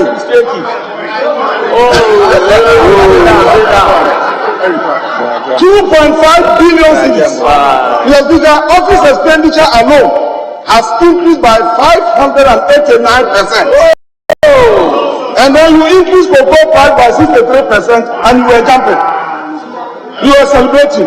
After increasing your own allowances by 589%. This is how you have expended cocoa farmers' money. Mr. Speaker, even this year, Mr. Speaker, what is surprising this year, now that we are in crisis, everybody is complaining about the state of affairs at Cocoa Board. We know Cocoa Board is staggering and stumbling. Cocoa Board is on the edge of precipice, gasping for breath. Mr. Speaker, you have provided in your budget that you are going to use 302,910 Ghana cedis to purchase torchlights, solar torchlights. Is that your priority at this time? Solar torchlights in your own budget. So you didn't read the budget. It's here.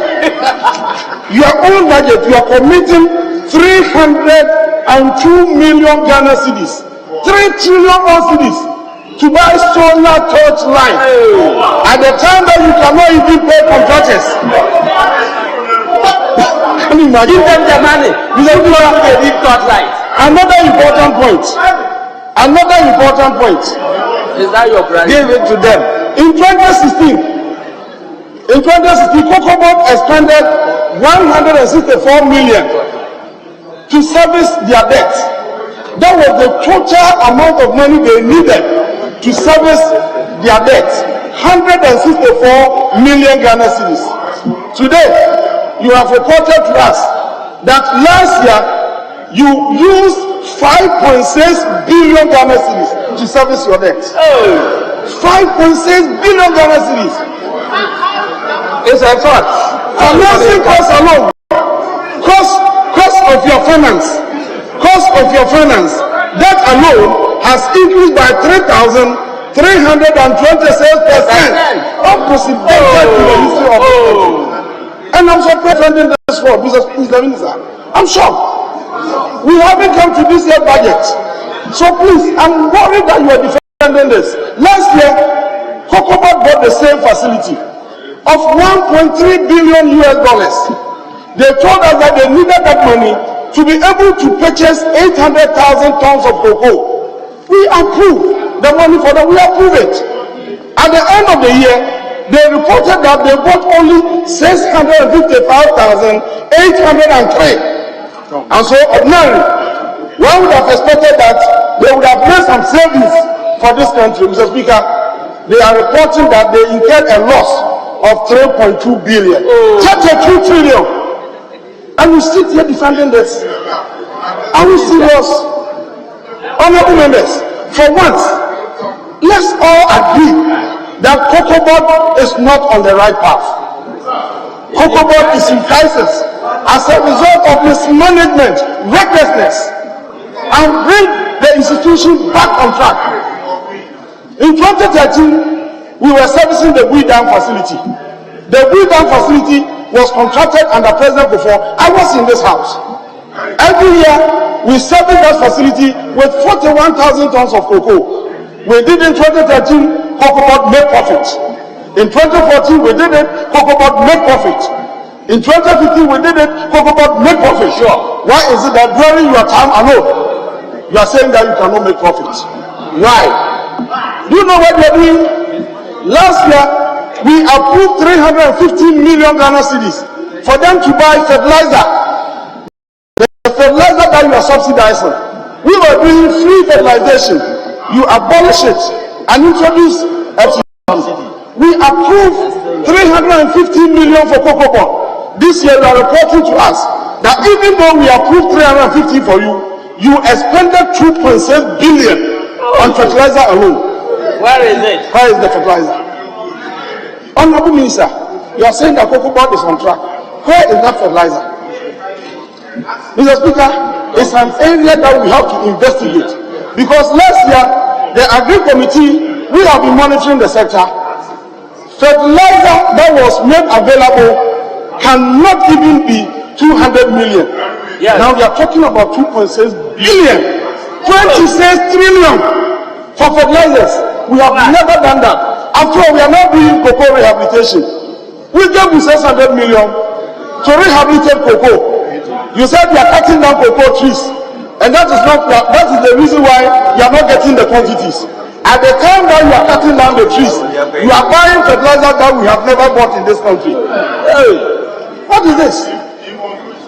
Last year, we approved 481 million for you to go and fight against cocoa disease and pest control. We gave you 481. Now you are reporting that even though we approved 481, you have expended 1.1 billion. That alone is 1 trillion. And where are the chemicals? The farmers are complaining everywhere that they are not getting the chemicals. But you say that this is the year in the history of Cocoa Board that you have bought quantities that have never been bought in the history. Mr. Speaker, all of us here will bear us out that when they bought a $600 million facility here, we approve it without any challenge, without any opposition, because they told us that they were going to use the money to rehabilitate our cocoa. And Mr. Speaker, in that budget, they had allocated $10 million for the establishment of cocoa monitoring system. They wanted to capture the data of the farmers. They wanted to trace the farmers wherever they are. And in that system, they embedded traceability system so that wherever you are, from the production point to the point, we can trace the source of our cocoa. Now, just this year, May, EU has passed a law. The law says that any cocoa producing country that produces cocoa through deforestation will not have their cocoa sold in the EU market. Again, if you use children on the cocoa farms, you will not be allowed to enter the EU market. Because of this, GIZ, which is also pursuing sustainable initiative, is working together with Cocoa Board to strengthen the mechanism that we have to trace cocoa for Ghana so that our cocoa can be sold in the EU market. Mr. Speaker, surprisingly, in their budget here, they have captured 772 million to set up the system, a system that is already in place. 772 million, 7 trillion for this. Mr. Speaker, now back to this year's proposal. Very serious matters. Very, very serious matters. And I want Mr. Speaker to listen to this point very attentively because the minister decided not to talk about it. Whilst I'm going to listen attentively, you should begin to descend for landing. So I'm listening, but prepared to wind up. Global cocoa price is spiking as a direct response to the dwindling cocoa output in West Africa, specifically in Cote d'Ivoire and Ghana. Cote d'Ivoire, the leading producer of cocoa in the world, witnessed decline in their production. In 2021, they produced 2.1 million tons of cocoa. But in 2022, production declined to 259,000 tons, a shortfall of 40%. Then Ghana, the second largest producer of cocoa, in 2020-2021, Ghana produced 1,047,000. Mr. Speaker, in 2022, it declined to 655,810, a shortfall of 37%. The cumulative effect of this is the global shortage of cocoa that is driving up cocoa prices in the world market. And Mr. Speaker, this is the year for all cocoa farmers across the globe for them to be enraptured because prices have gone up never before in the history of cocoa. And so when the government was determining the producer price of cocoa, we drew their attention to the fact that the FOB price of 2,600 that they are using, they are cheating, they are shortchanging the cocoa farmers. Mr. Speaker, they challenge this. In fact, the ex-president, President John Dramani Mahama, commented on this and they pilloried him, they attacked him. Today, they have submitted their own documents vindicating our position.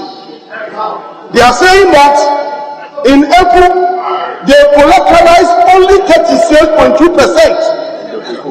of our cocoa, of the projected output of 850,000.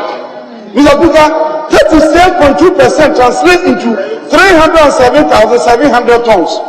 So they collateralized only 36% at a price of 2,600. The rest, 63.8%, are being sold at spot prices, $3,600 to $4,000. Mr. Speaker, you don't know. The minister is saying what I'm saying is not true. I will read for your document. The letter that you sign is here, Honorable Minister. Let me read. You sign without reading. It's not even this one. But Honorable Member, I'm giving you. Honorable Member, Honorable Members, please allow me to manage the House. Honorable Member, I'm giving you 2 minutes to conclude. Read it for them. Honorable Eric, I'm giving you 2 minutes to conclude, please. He has spoken a lot.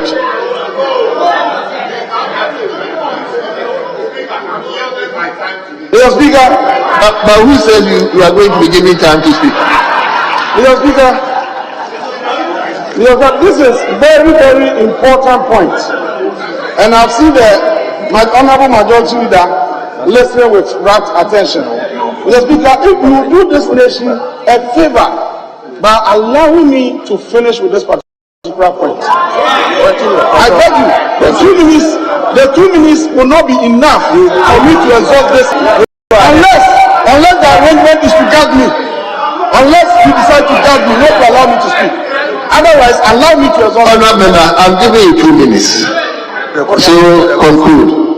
Mr. Speaker, this is from the document submitted to the Finance Committee and the leadership of the Agri Committee by the Honourable Minister for Food and Agriculture. And Mr. Speaker, with your indulgence, I'll read point 2, point 3, and again point 7, point 2. For the 2023-2024 cocoa season, the Minister for Food and Agriculture gave approval for cocoa board to borrow up to 1.5 billion. However, based on thorough assessment of the world market situation, cocoa board projected that prices were likely to rise to 2,600 per ton and above. Hence, a prudent decision was taken to limit the amount of the facility to $800 million in order not to lock in many volumes at lower prices, but to take advantage of better prices in subsequent months. Then we go to 7.2. The facility does not add to Ghana's desktop. The loan is backed by cocoa sales contracts, and the quantity of cocoa collateralized for its repayment is about 36.2%. So, Mr. Speaker, the collateralized quantity. Don't listen to them. The collateralized quantity is 36.2. And then let me read on. Let me read on. You get it. Mr. Speaker, the remaining 63.8% are being sold on the spot. $4,000. Go ahead. The address is go ahead. It's even here, isn't it? So, Mr. Speaker,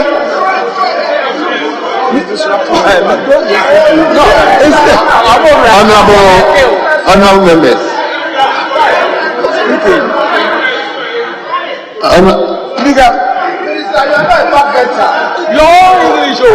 Honourable Minister.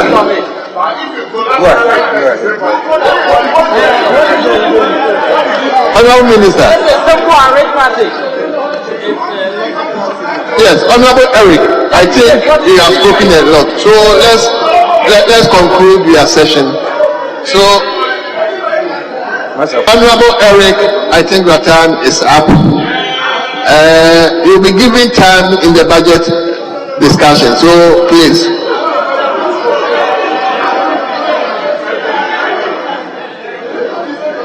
Mr. Speaker, he has an opportunity to wrap up, so give him 1 minute to wrap up. Mr. Speaker, in conclusion, Mr. Speaker, under the forward sales agreement, we have collateralized 36.2%. Nobody can dispute this. Now, having collateralized,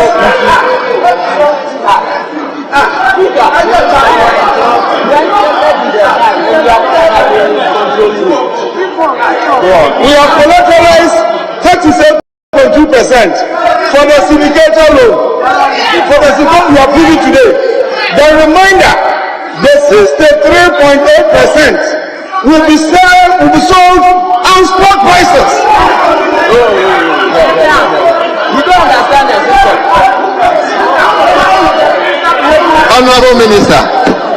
Honourable Minister, if you want to come on point of order, let's know, so that we'll give you time to explain.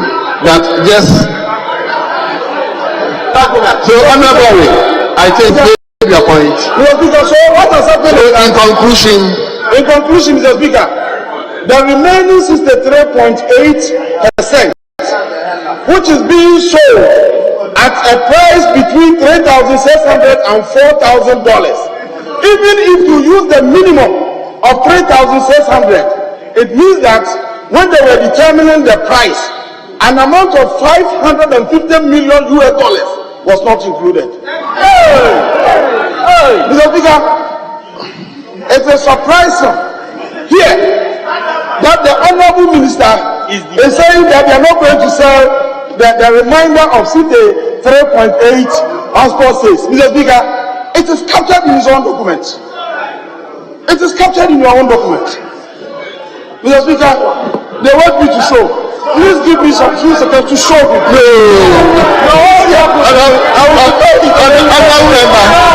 you very much. Thank you very much for your contribution. So in conclusion, Mr. Speaker, what we are saying is that they use the price of just 37.2% of our cocoa, of the total projected output of 850,000, to determine the price of cocoa for our farmers. And that is why in the report, the chairman of the committee, said that, no, it's not that. I will make this point. I have to make this point.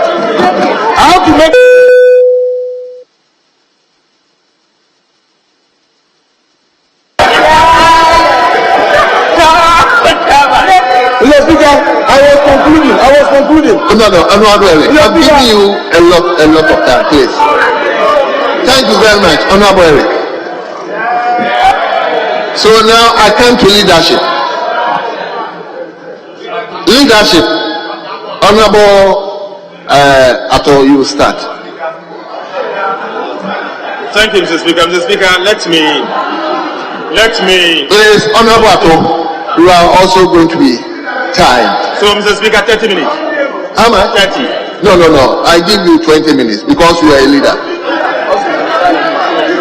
So, Mr. Speaker, in continuing from where Honorable Eric left off, Mr. Speaker, it should be noted that at the committee, I personally asked the minister and the officials from the Ghana Cocoa Board a question, for them to explain to us how they were going to sell the non-collateralized portion, representing 63% of their production. Mr. Speaker, the answer given to me by the Deputy Chief Executive of Ghana Cocoa Board, and Mr. Speaker, the records are there, was that they are going to sell them on spot. Mr. Speaker, the question I asked going forward was that, what is going to be the rate? Because we know that they have sold some in October, we know that they sold some also in November, and so they should give us the prices. Mr. Speaker, it was at that meeting that the minister responsible for agriculture informed us that he will give us the spot amount before we leave the meeting. The Speaker, that information never came. The Speaker, I subsequently contacted the chairman of the finance committee that we would demand the spot before we come to the floor. The Speaker, the chairman asked me to reach out to the minister of Cocoa Board myself. This morning, Mr. Speaker, for your information, I called the Deputy Chief Executive of Ghana Cocoa Board, and he confirmed to me that so far they have sold 2 spots. First, at the cost of 3,500, and second, at the cost of 3,764. So, Speaker, this is the information we were given. So no one should tell us that they are not selling the rest of spot. So, Speaker, let me refer you to portions of the committee's report. Mr. Speaker, page 3 of 10, options and impact considered, paragraph 4.2. The strategy envisaged is to reduce the pressure on Cocoa Board to sell large volumes of crop forward, to secure the facility, to take advantage of the rising prices. The funding gap will be planned with other sales strategies, including spot sales, forward sales, and prepayment. Mr. Speaker, Mr. Speaker, this was the information that they gave to us. So, Mr. Speaker, today, Mr. Speaker, I came to Parliament with one thing in mind. And what I had in mind was the news that was reported by BBC, by CNN, and by Reuters and Bloomberg. Mr. Speaker, the news is that Ghana cocoa farmers say that they are broke on the cocoa board. They are broke because as the cocoa board, which they have, Honourable Leader, hold on. Honourable Minister. Mr. Speaker, I'm reading from BBC News Africa website. BBC News, British Broadcasting Corporation website. Mr. Speaker, it can be googled now as we speak. Mr. Speaker, and that's what I'm reading. Mr. Speaker, I'm saying that Ghana cocoa farmers say that they have broke as the cocoa board, which they are obliged by law to sell their products, is unable to pay them. Mr. Speaker, if not the cocoa farmer, Mr. Speaker, I would have had serious challenges in approving this loan. Mr. Speaker, I believe that in spite of the concerns we have at the Ghana Cocoa Board, this loan must be approved for the cocoa farmer. This loan must be approved for the cocoa farmer. Mr. Speaker, Cocoa Board need a major national attention. Cocoa Board need a major parliamentary scrutiny. Mr. Speaker, I say this for a number of reasons, and I'll take some few time of yours, Mr. Speaker, to take you through some of the concerns. Mr. Speaker, to start with, Ghana Cocoa Board started purchasing some fertilizers over the years. Mr. Speaker, the interesting thing that we have seen is that whilst the purchases of fertilizer is going up, the production is coming down. So there's an inverse relationship between the purchases of fertilizer and chemicals as against production. Mr. Speaker, that tells a story that we should all be interested in. Mr. Speaker, let me give you some information. In 2017, this government purchased fertilizer 352 million Ghana cedis. 352 million Ghana cedis.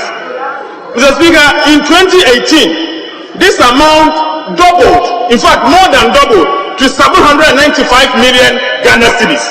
Mr. Speaker, in 2019, it increased to 1.5 billion Ghana cedis. Mr. Speaker, in 2020, this amount again increased to 1.7 billion Ghana cedis. In 2021, this amount went up to 1.9 billion Ghana cedis.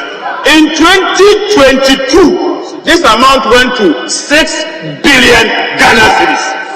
Mr. Speaker, from 352 million to 6 billion Ghana cedis. At the same time, we have seen that the cocoa production is declining. Mr. Speaker, somebody will ask me, what is the dollar equivalent? I will take you through the dollar numbers, Mr. Speaker. And when you look at it, in any way, there's something terribly wrong at the Ghana Cocoa Board that we should all pay attention to. Mr. Speaker, all of a sudden, Ghana Cocoa Board is turning themselves to the Ministry of Roads and Highways. Mr. Speaker, if they have money and they want to assist in the construction of roads, they should give the money to the Ministry of Roads. They should give the money to the Ministry of Roads for Ministry of Roads to do the job. Mr. Speaker, for your information, Cocoa Board has awarded cocoa contract worth 21.7 billion Ghana cedis. 21.7 billion Ghana cedis. Mr. Speaker, as we speak, they have claims for interest on delayed payment because they cannot pay this amount. The Speaker, claims on delayed payment alone, that's their own document. And the Speaker, this document was given to us by Ghana Cocoa Board. Claims on delayed payment alone is 264.6 million Ghana cedis. Delayed payment. The Speaker, Cocoa Board need some attention. The Speaker, aside that, we were told that last cocoa season, they spent $45.6 million to purchase jute sacks, cocoa sacks. $45 million. Mr. Speaker, they said that they purchased sacks worth 75,000 bales. 75,000 bales. Their own document. Each bale comprises 300 pieces of cocoa sacks.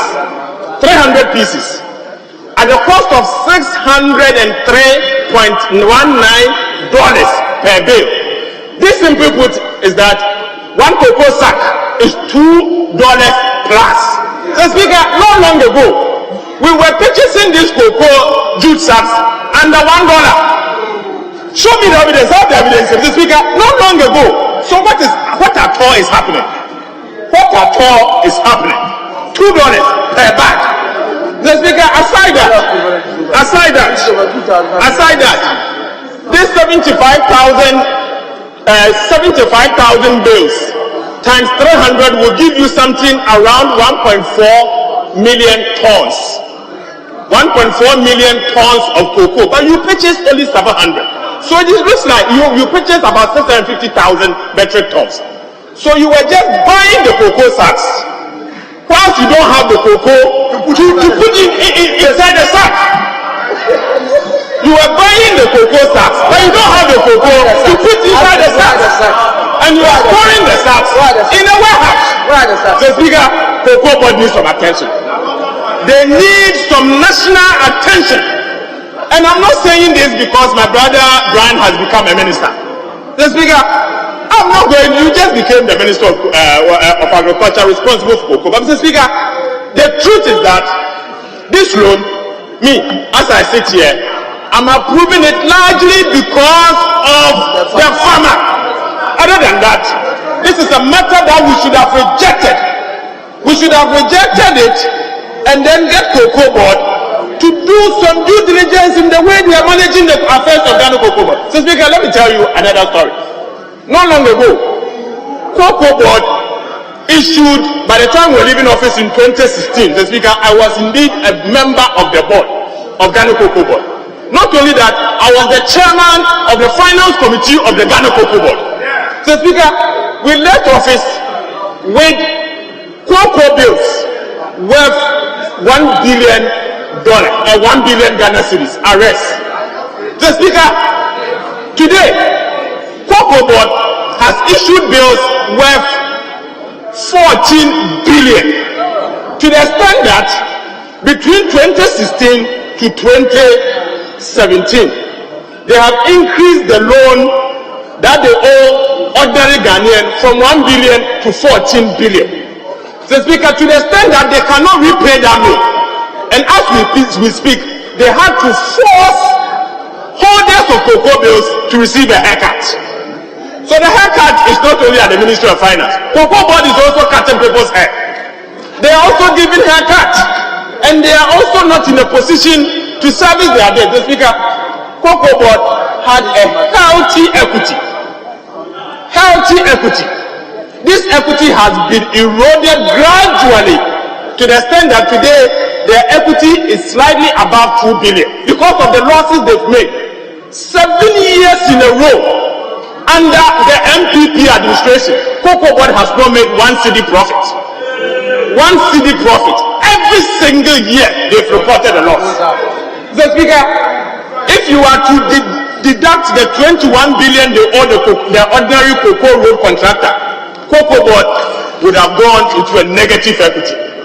The Speaker, granted that is not a debt yet, but the Speaker, I disagree. It is indeed a debt. It is a debt. But let me say that aside that, they are projected to record additional losses this year. Their own projections, additional losses. So if care is not taken, and if we fail to do something as a country, as a parliament, Cocoa Board will go into negative equity. It's because the matter is so severe that the IMF had a reason to report in the official document that went to IMF board that government of Ghana must immediately prepare a policy document to turn around Ghana Cocoa Board. So, Speaker, this particular statement is captured in the Memorandum of Economic and Financial Policy that went to IMF board last year. So, Speaker, this is a serious matter. I don't think this is a matter that we should litigate on. It is a matter that we should come together as a house and get Cocoa Board to do the right thing. Cocoa Board is a prestigious national asset. In the past, each and every one want to be associated with Cocoa Board. The Speaker, unfortunately, is not the same. So, the Speaker, I urge you that whilst we approve this loan for the farmer, so that the farmer will be able to receive their income, we should, as a house, pay serious attention to what is happening at the Cocoa Board. And I'm glad that the Minister responsible for agriculture has given some assurances that he is going to make sure some of those things are going to be dealt with. But my only concern was that he made a categorical statement that Cocoa Board is back. You are not back yet. Cocoa Board is not back. They are in the woods. Please, we need a proper turnaround strategy that will work for all of us. The Speaker, Cocoa Board has been driven aground. The mismanagement has become too much. Too much. And what is happening at Cocoa Board, if you are not careful and if we are to fail in acting, one day, Ghanaians will ask us a question. So, Speaker, I want to conclude by making a statement, two statements. Mr. Speaker, first, the Finance Committee made a major recommendation at page 10, paragraph 7.7, direct offshore payment via Ghana International Bank in the UK. It says that the committee noted that during the 2022 and 2023 crop season, an amount of $36.7 million from the proceeds of the syndicated facility was left at the Ghana International Bank in London and used directly to pay for the import of tools of trade, i.e. jute bags, without same being surrounded to Bank of Ghana. The committee took the view that, in line with the Bank of Ghana's constitutional mandate in Article 183(2)(b) and Article 183(3) of the Constitution, as the sole custodian of state funds of Ghana, both within and outside Ghana, and also in accordance with the Public Financial Management Act, Cocoa Board should seek approval from the Bank of Ghana before keeping part of the syndicated loan proceeds abroad. The committee further urged Ghana Cocoa Board to ensure that going forward, all expenditures on the fund kept at the Ghana International Bank should comply with the Procurement Act 2016. So, Speaker, this is the beginning of what we are doing at the Finance Committee. But, Speaker, the trouble with Ghana Cocoa Board should not only end at the Finance Committee. It should be something that all of us as a house must be interested in. We need to protect Ghana Cocoa Board. It's a prestigious national asset. The Speaker, finally, it is important for us to talk about what Honorable Podo raised.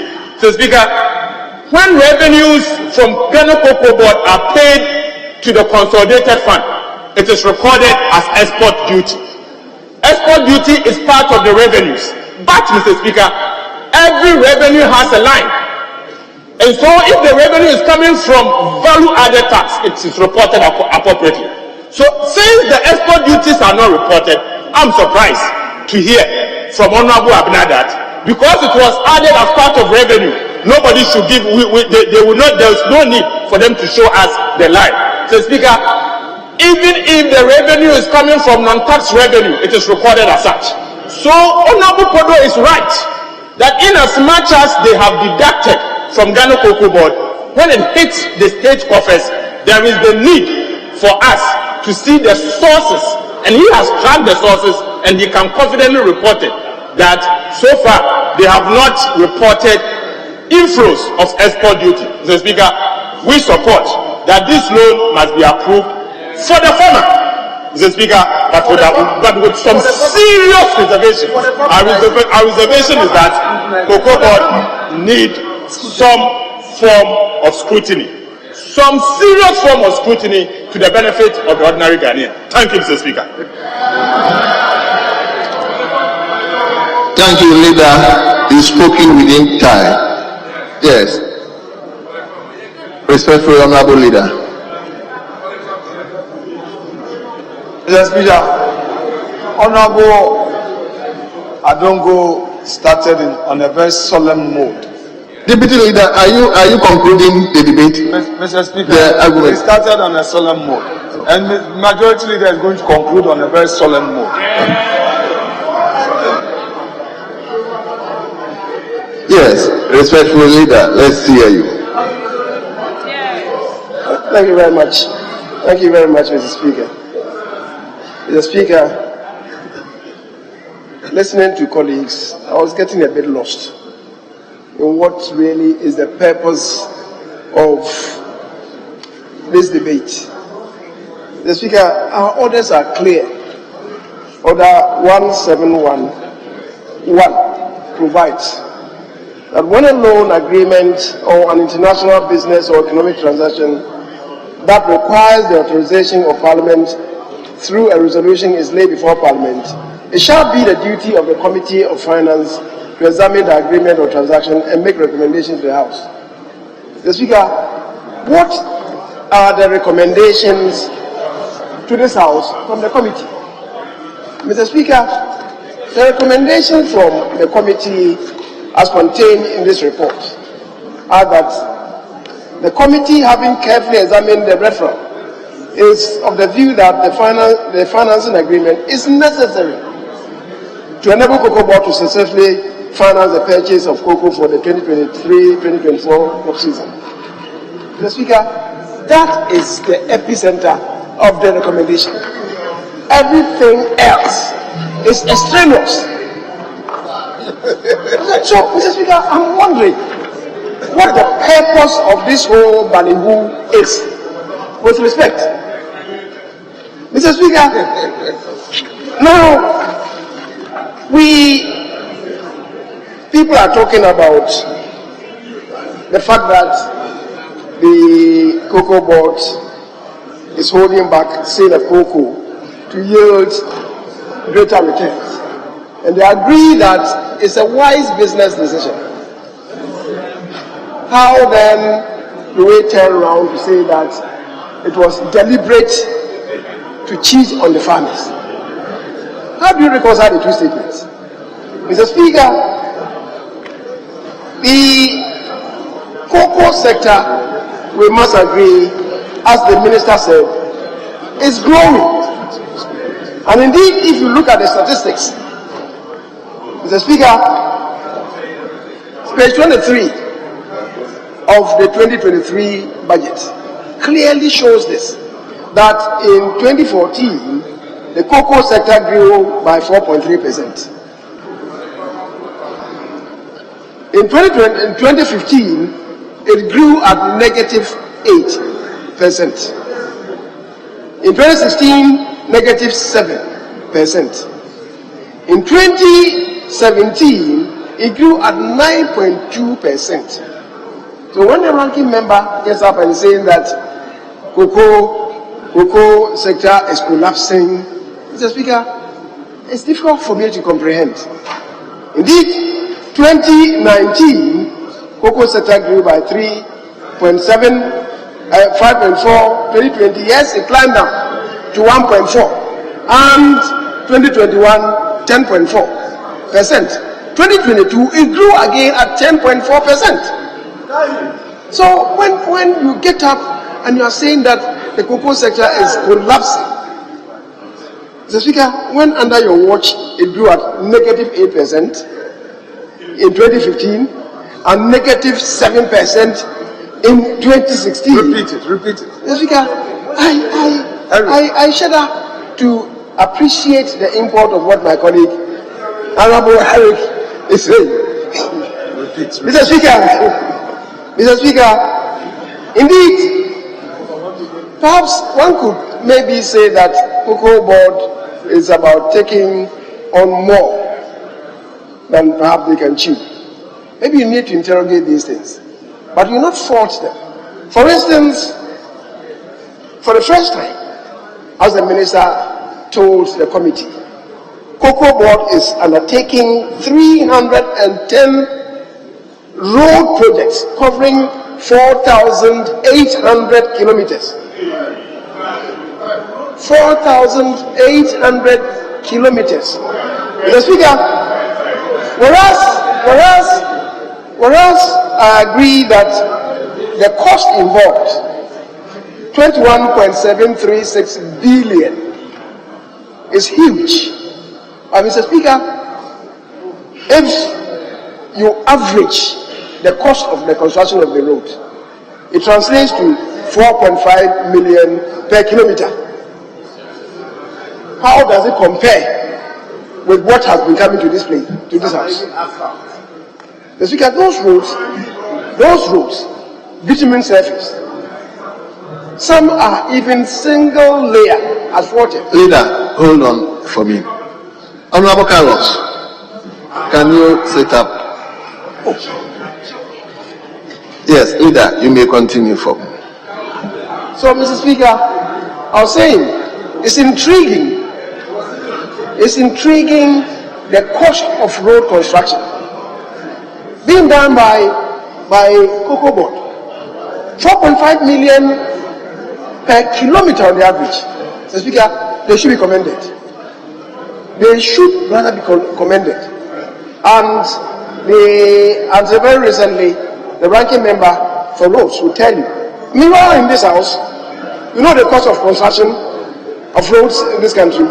So if they are doing their own at averagely 4.5, it's commendable.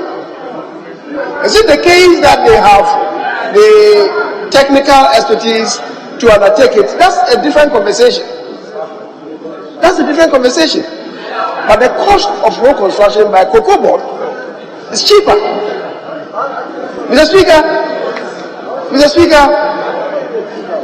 my colleague, the minority leader, was raising issues about the cost of borrowing, the cost of fertilizer imports. Mr. Speaker, he knows. And I thought that he was going to tell us the astronomical increase in world market price of fertilizer. He refused to talk about that. He refused to talk about that. Knowing that in particular, since 2020, 2021, the cost of fertilizer at the world market has increased astronomically. Are we being honest with ourselves when we talk about the price of procurement of fertilizer?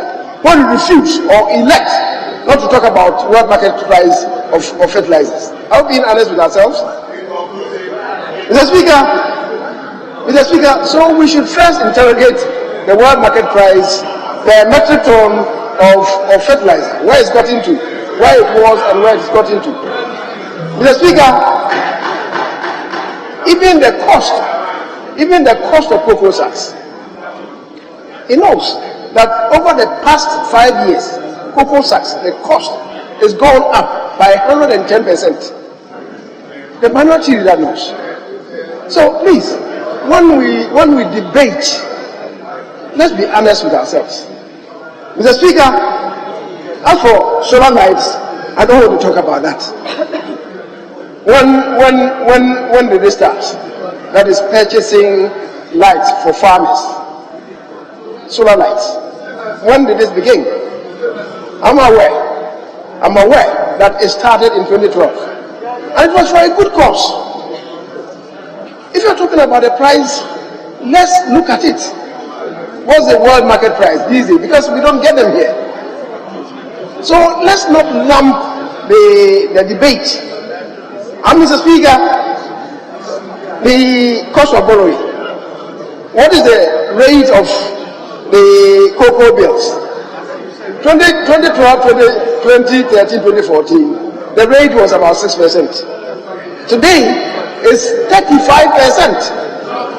The rate of the cocoa bills is about 35% from 6%. It's increased by about 700%. So, Mr. Speaker, when people talk about generalities, without really relating to the reality, it's a bit difficult. Having said that, Mr. Speaker, I would want to, because of what my colleague said, that perhaps we need to interrogate more the affairs of Cocoa Board. We are a parliament. We are a parliament. And Mr. Speaker, our orders, our standing orders, in respect of order 1841, the Committee on Employment, Social Welfare and State Enterprises shall review and study on a continuing basis the operation of state enterprises with a view to determining their economy and efficiency, and also deal with matters relating to employment and social welfare. It shall also be the duty of the committee to examine the reports and accounts of public enterprises and the context of their autonomy and efficiency, whether their operations are being managed in accordance with sound business practices or prudent commercial practices. This is the responsibility of a committee of parliament. Is it not an indictment on ourselves if we have made that, what is happening there may not be the best? Who are we questioning? It's an indictment on ourselves. That parliament then is not living up to its charge and its responsibilities. So, Mr. Speaker, I would want, as I said at the very outset, for us to refocus on the recommendations of the committee as contained in this, which says to us that we must, they are appealing to us to approve this facility because it is necessary to enable Cocoa Board to successfully finance the purchase of cocoa for the 2023-2024 crop season. Mr. Speaker, just to reiterate the fact that because this is a city, let's do it. And if there are other issues, Mr. Speaker, we can subsequently interrogate them. Mr. Speaker, thank you very much. Honourable members, at the conclusion of the debate, the question is: all those in favour that motion listed 28 and 31 are adopted, say aye. All those against, say no. Honourable members, it's obvious. The ayes have it. The motion is adopted. Honourable members, let's now move to item 29. So you can take 29 and 32 together. So, Honourable Deputy Minister. Mr. Speaker, I beg to move that the resolutions captured as item 29 and 32 on pages 10, 11, 12, 13, and 13 of today's order paper be adopted now. I so move, Mr. Speaker. Yes, Honourable. I second the motion. Honourable members, the question is: all those in favour of the resolution listed 29 and 32 say aye. All those against say no. Honourable members, the ayes have it. The resolution is adopted. Yes, leader.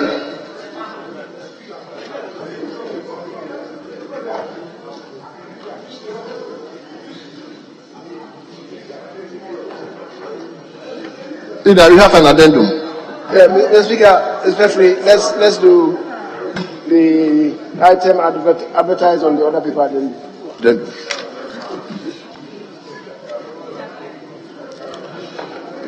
Honourable members, let me respectfully invite you to addendum paper,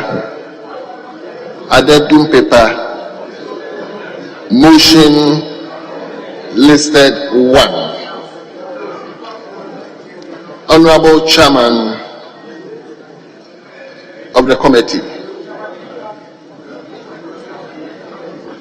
Thank you, Mr. Chairman for agree. Yes.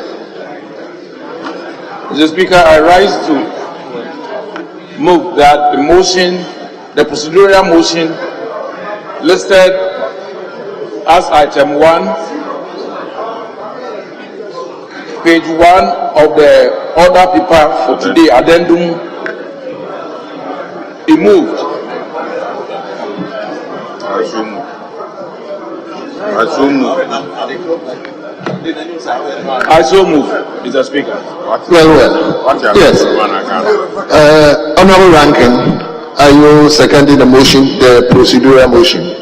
Yes, Mr. Speaker, I second the motion. Thank you very much.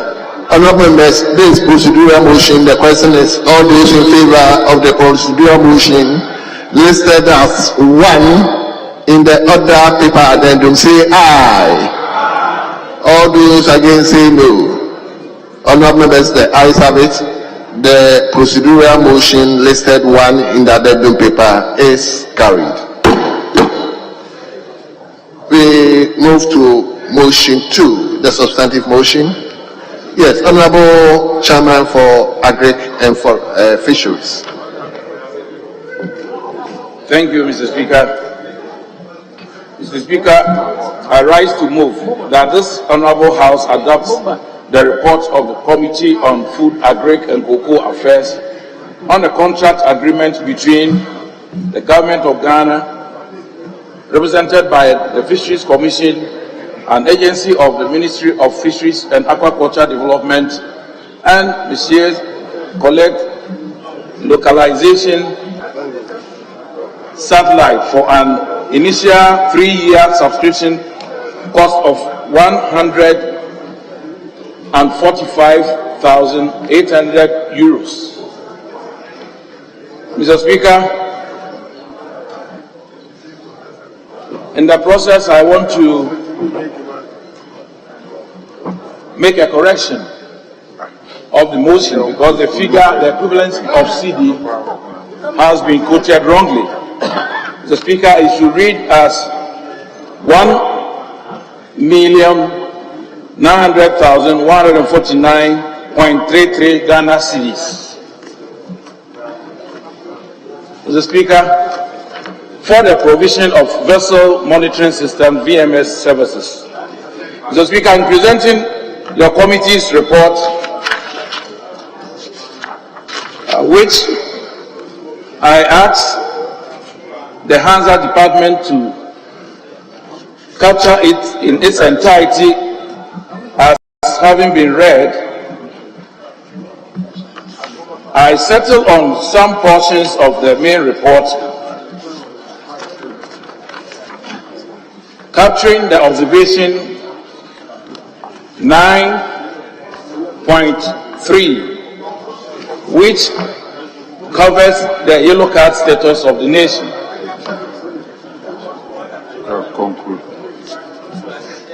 Mr. Speaker,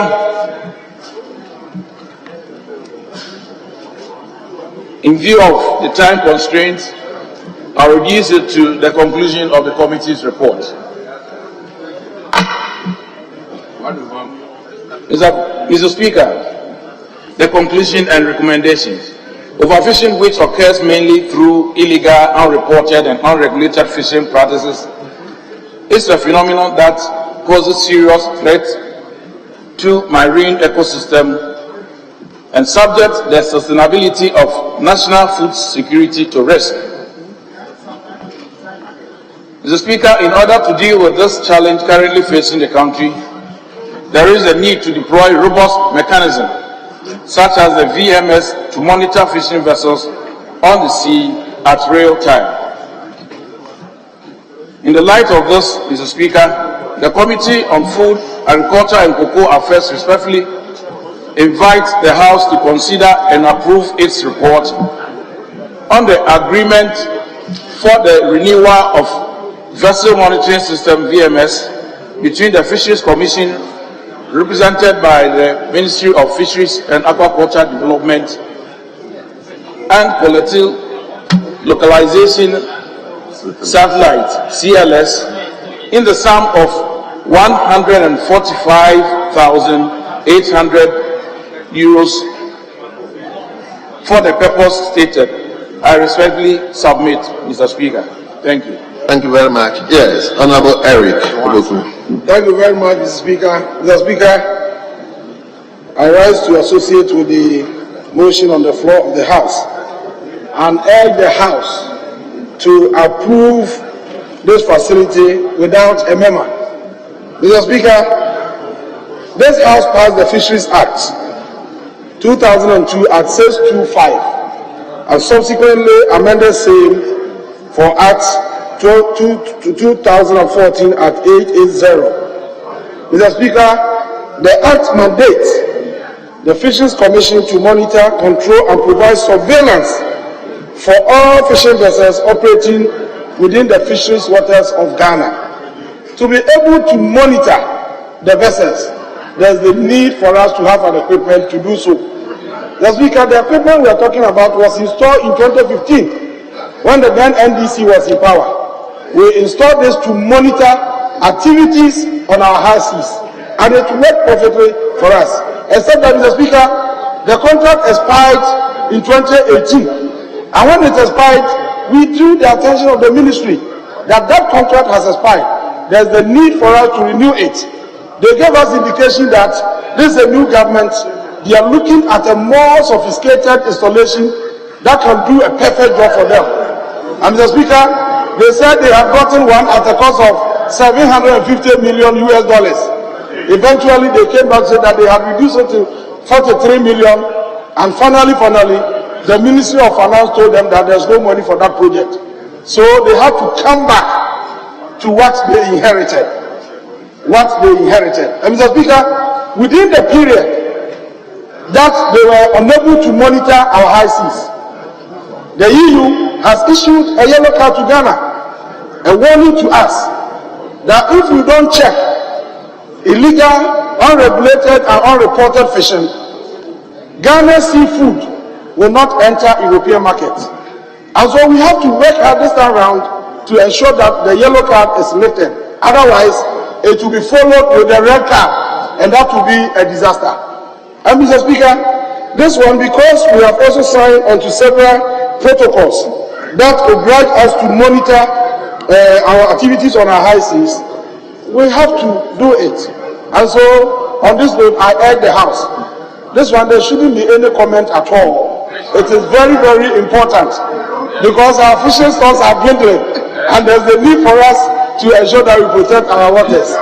Sustainable fisheries is what we are looking for. Mr. Speaker, on this note, I support it. Well. Honorable members, the motion has been moved and has been seconded. It is now for the consideration of the House. And I'm yielding to the recommendation of Honorable Eric Opoku that there shouldn't be any debate or contribution whatsoever. But I'm going to give one side, one member to contribute. So on my right side, one member, on my left side, one member. So let me come to the Deputy Minister for the sector. Yes, Honorable Moses. Thank you, Mr. Speaker. Mr. Speaker, it's just a brief one. I think that it is good to get it done because we really have to strengthen our monitoring and control and surveillance system. And this time around, it is an improved version of the CSL web-based VMS service called the Themis Cloud. It's an improved version of what we really inherited. Mr. Speaker, it's also a subscription fee for 3 years, and value for money has also been done. So I believe that with this, we can now have full access to the spectrum and then the base, and so that we can really monitor and control and keep the surveillance on and ensure that the right things are done on the high seas. I thank you, and I thank the committee for the good job done, and I thank everybody for contributing. So I urge the House to approve it.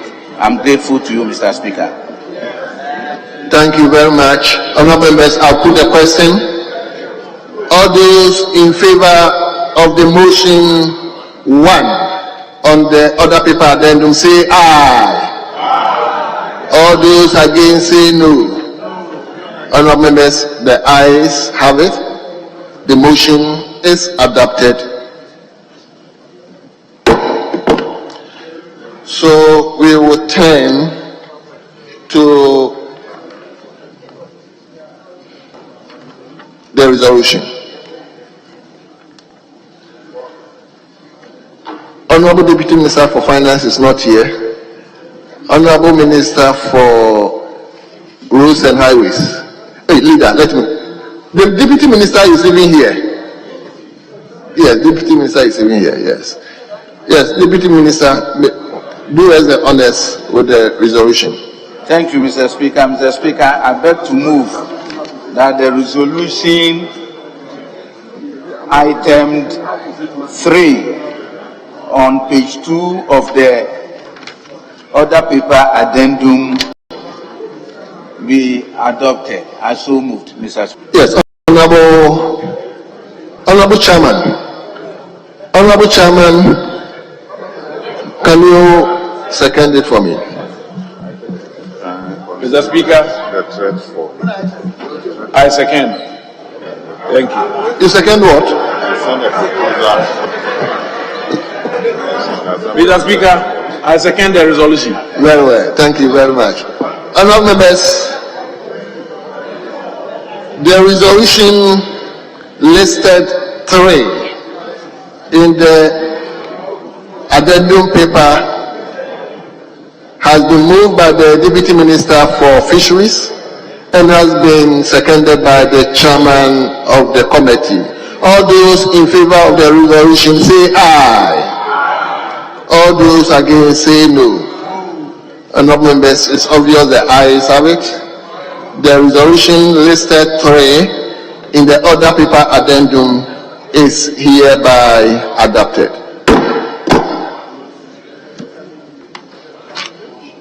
Yes, leader. Are we adjourning?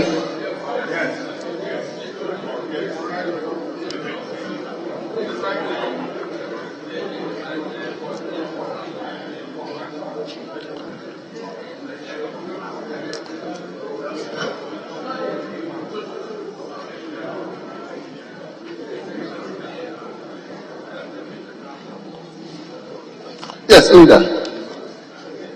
Mr. Speaker, we've kept the Minister for Roads and Highways here for a very long time, and we thought that you'll be granted the opportunity to respond to the questions that have been filed.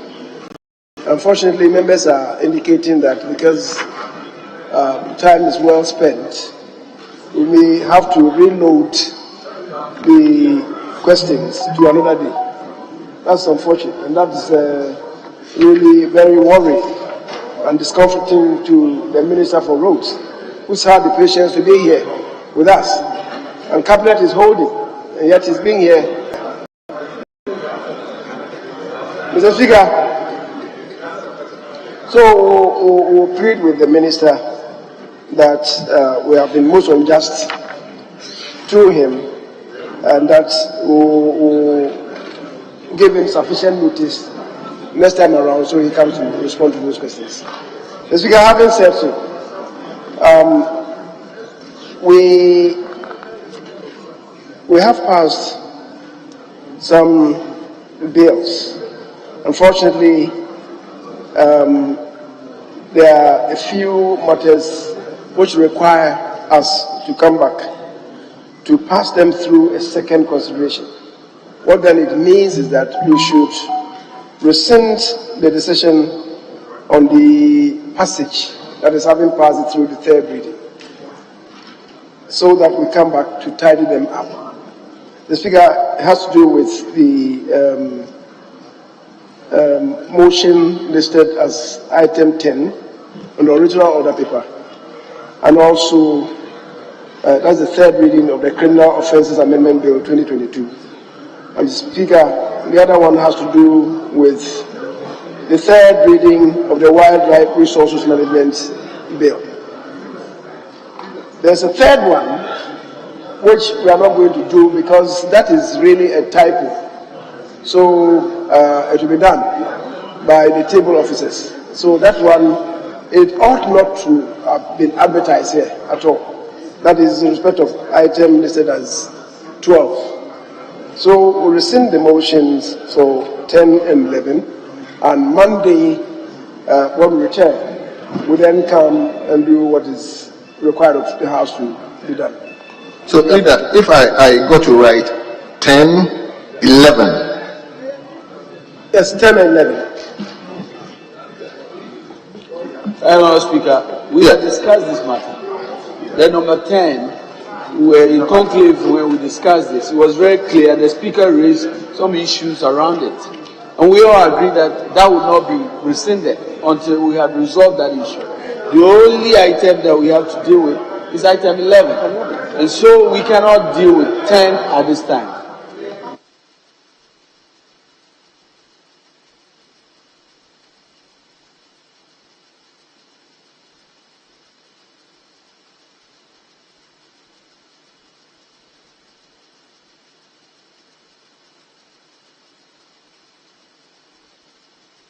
Okay, Mr. Speaker. Mr. Speaker.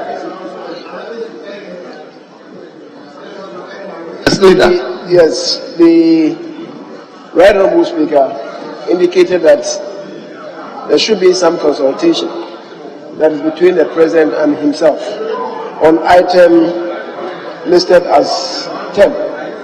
That the President had indicated to meet him on that. So maybe we'll stand that one down and do the 11. And do the 11. Well, so leader, you can move the motion.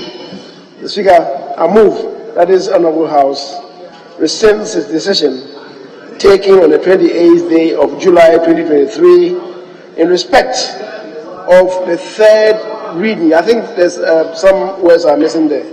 In respect of the third reading of the Wildlife Resources Management Bill 2022. I so move. Very well. The motion is moved. Yes, Honourable Minority Leader.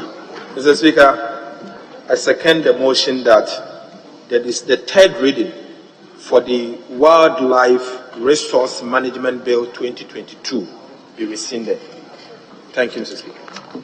Honourable members, the motion listed 11 has been moved by the Leader of the House and has been seconded by the Minority Leader. It is now before the House. I'll then put the question. All those in favor of the motion say aye. All those against say no. Honourable members, the ayes have it. The motion listed 11 in today's order paper is hereby adopted.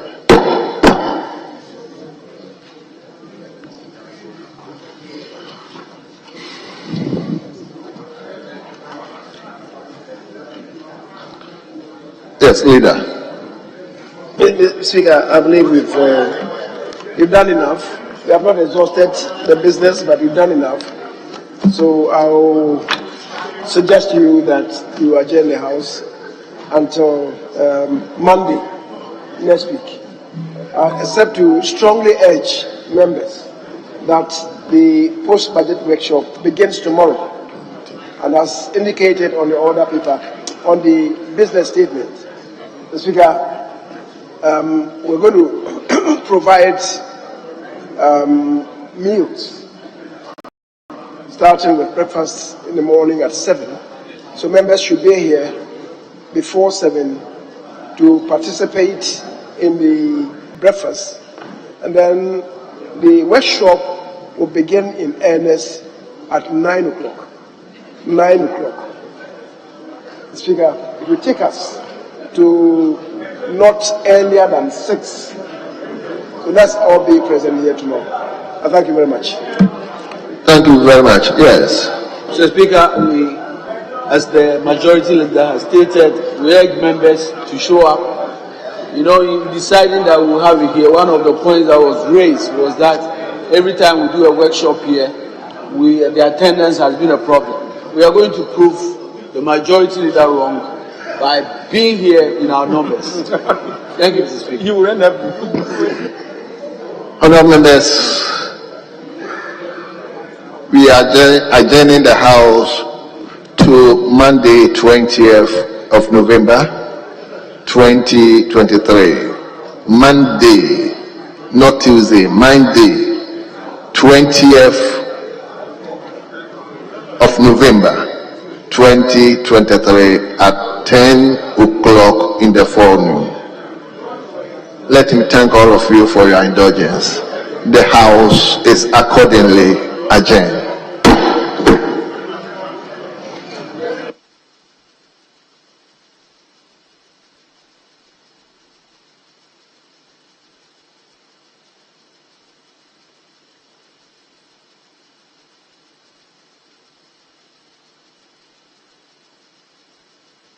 Sincere.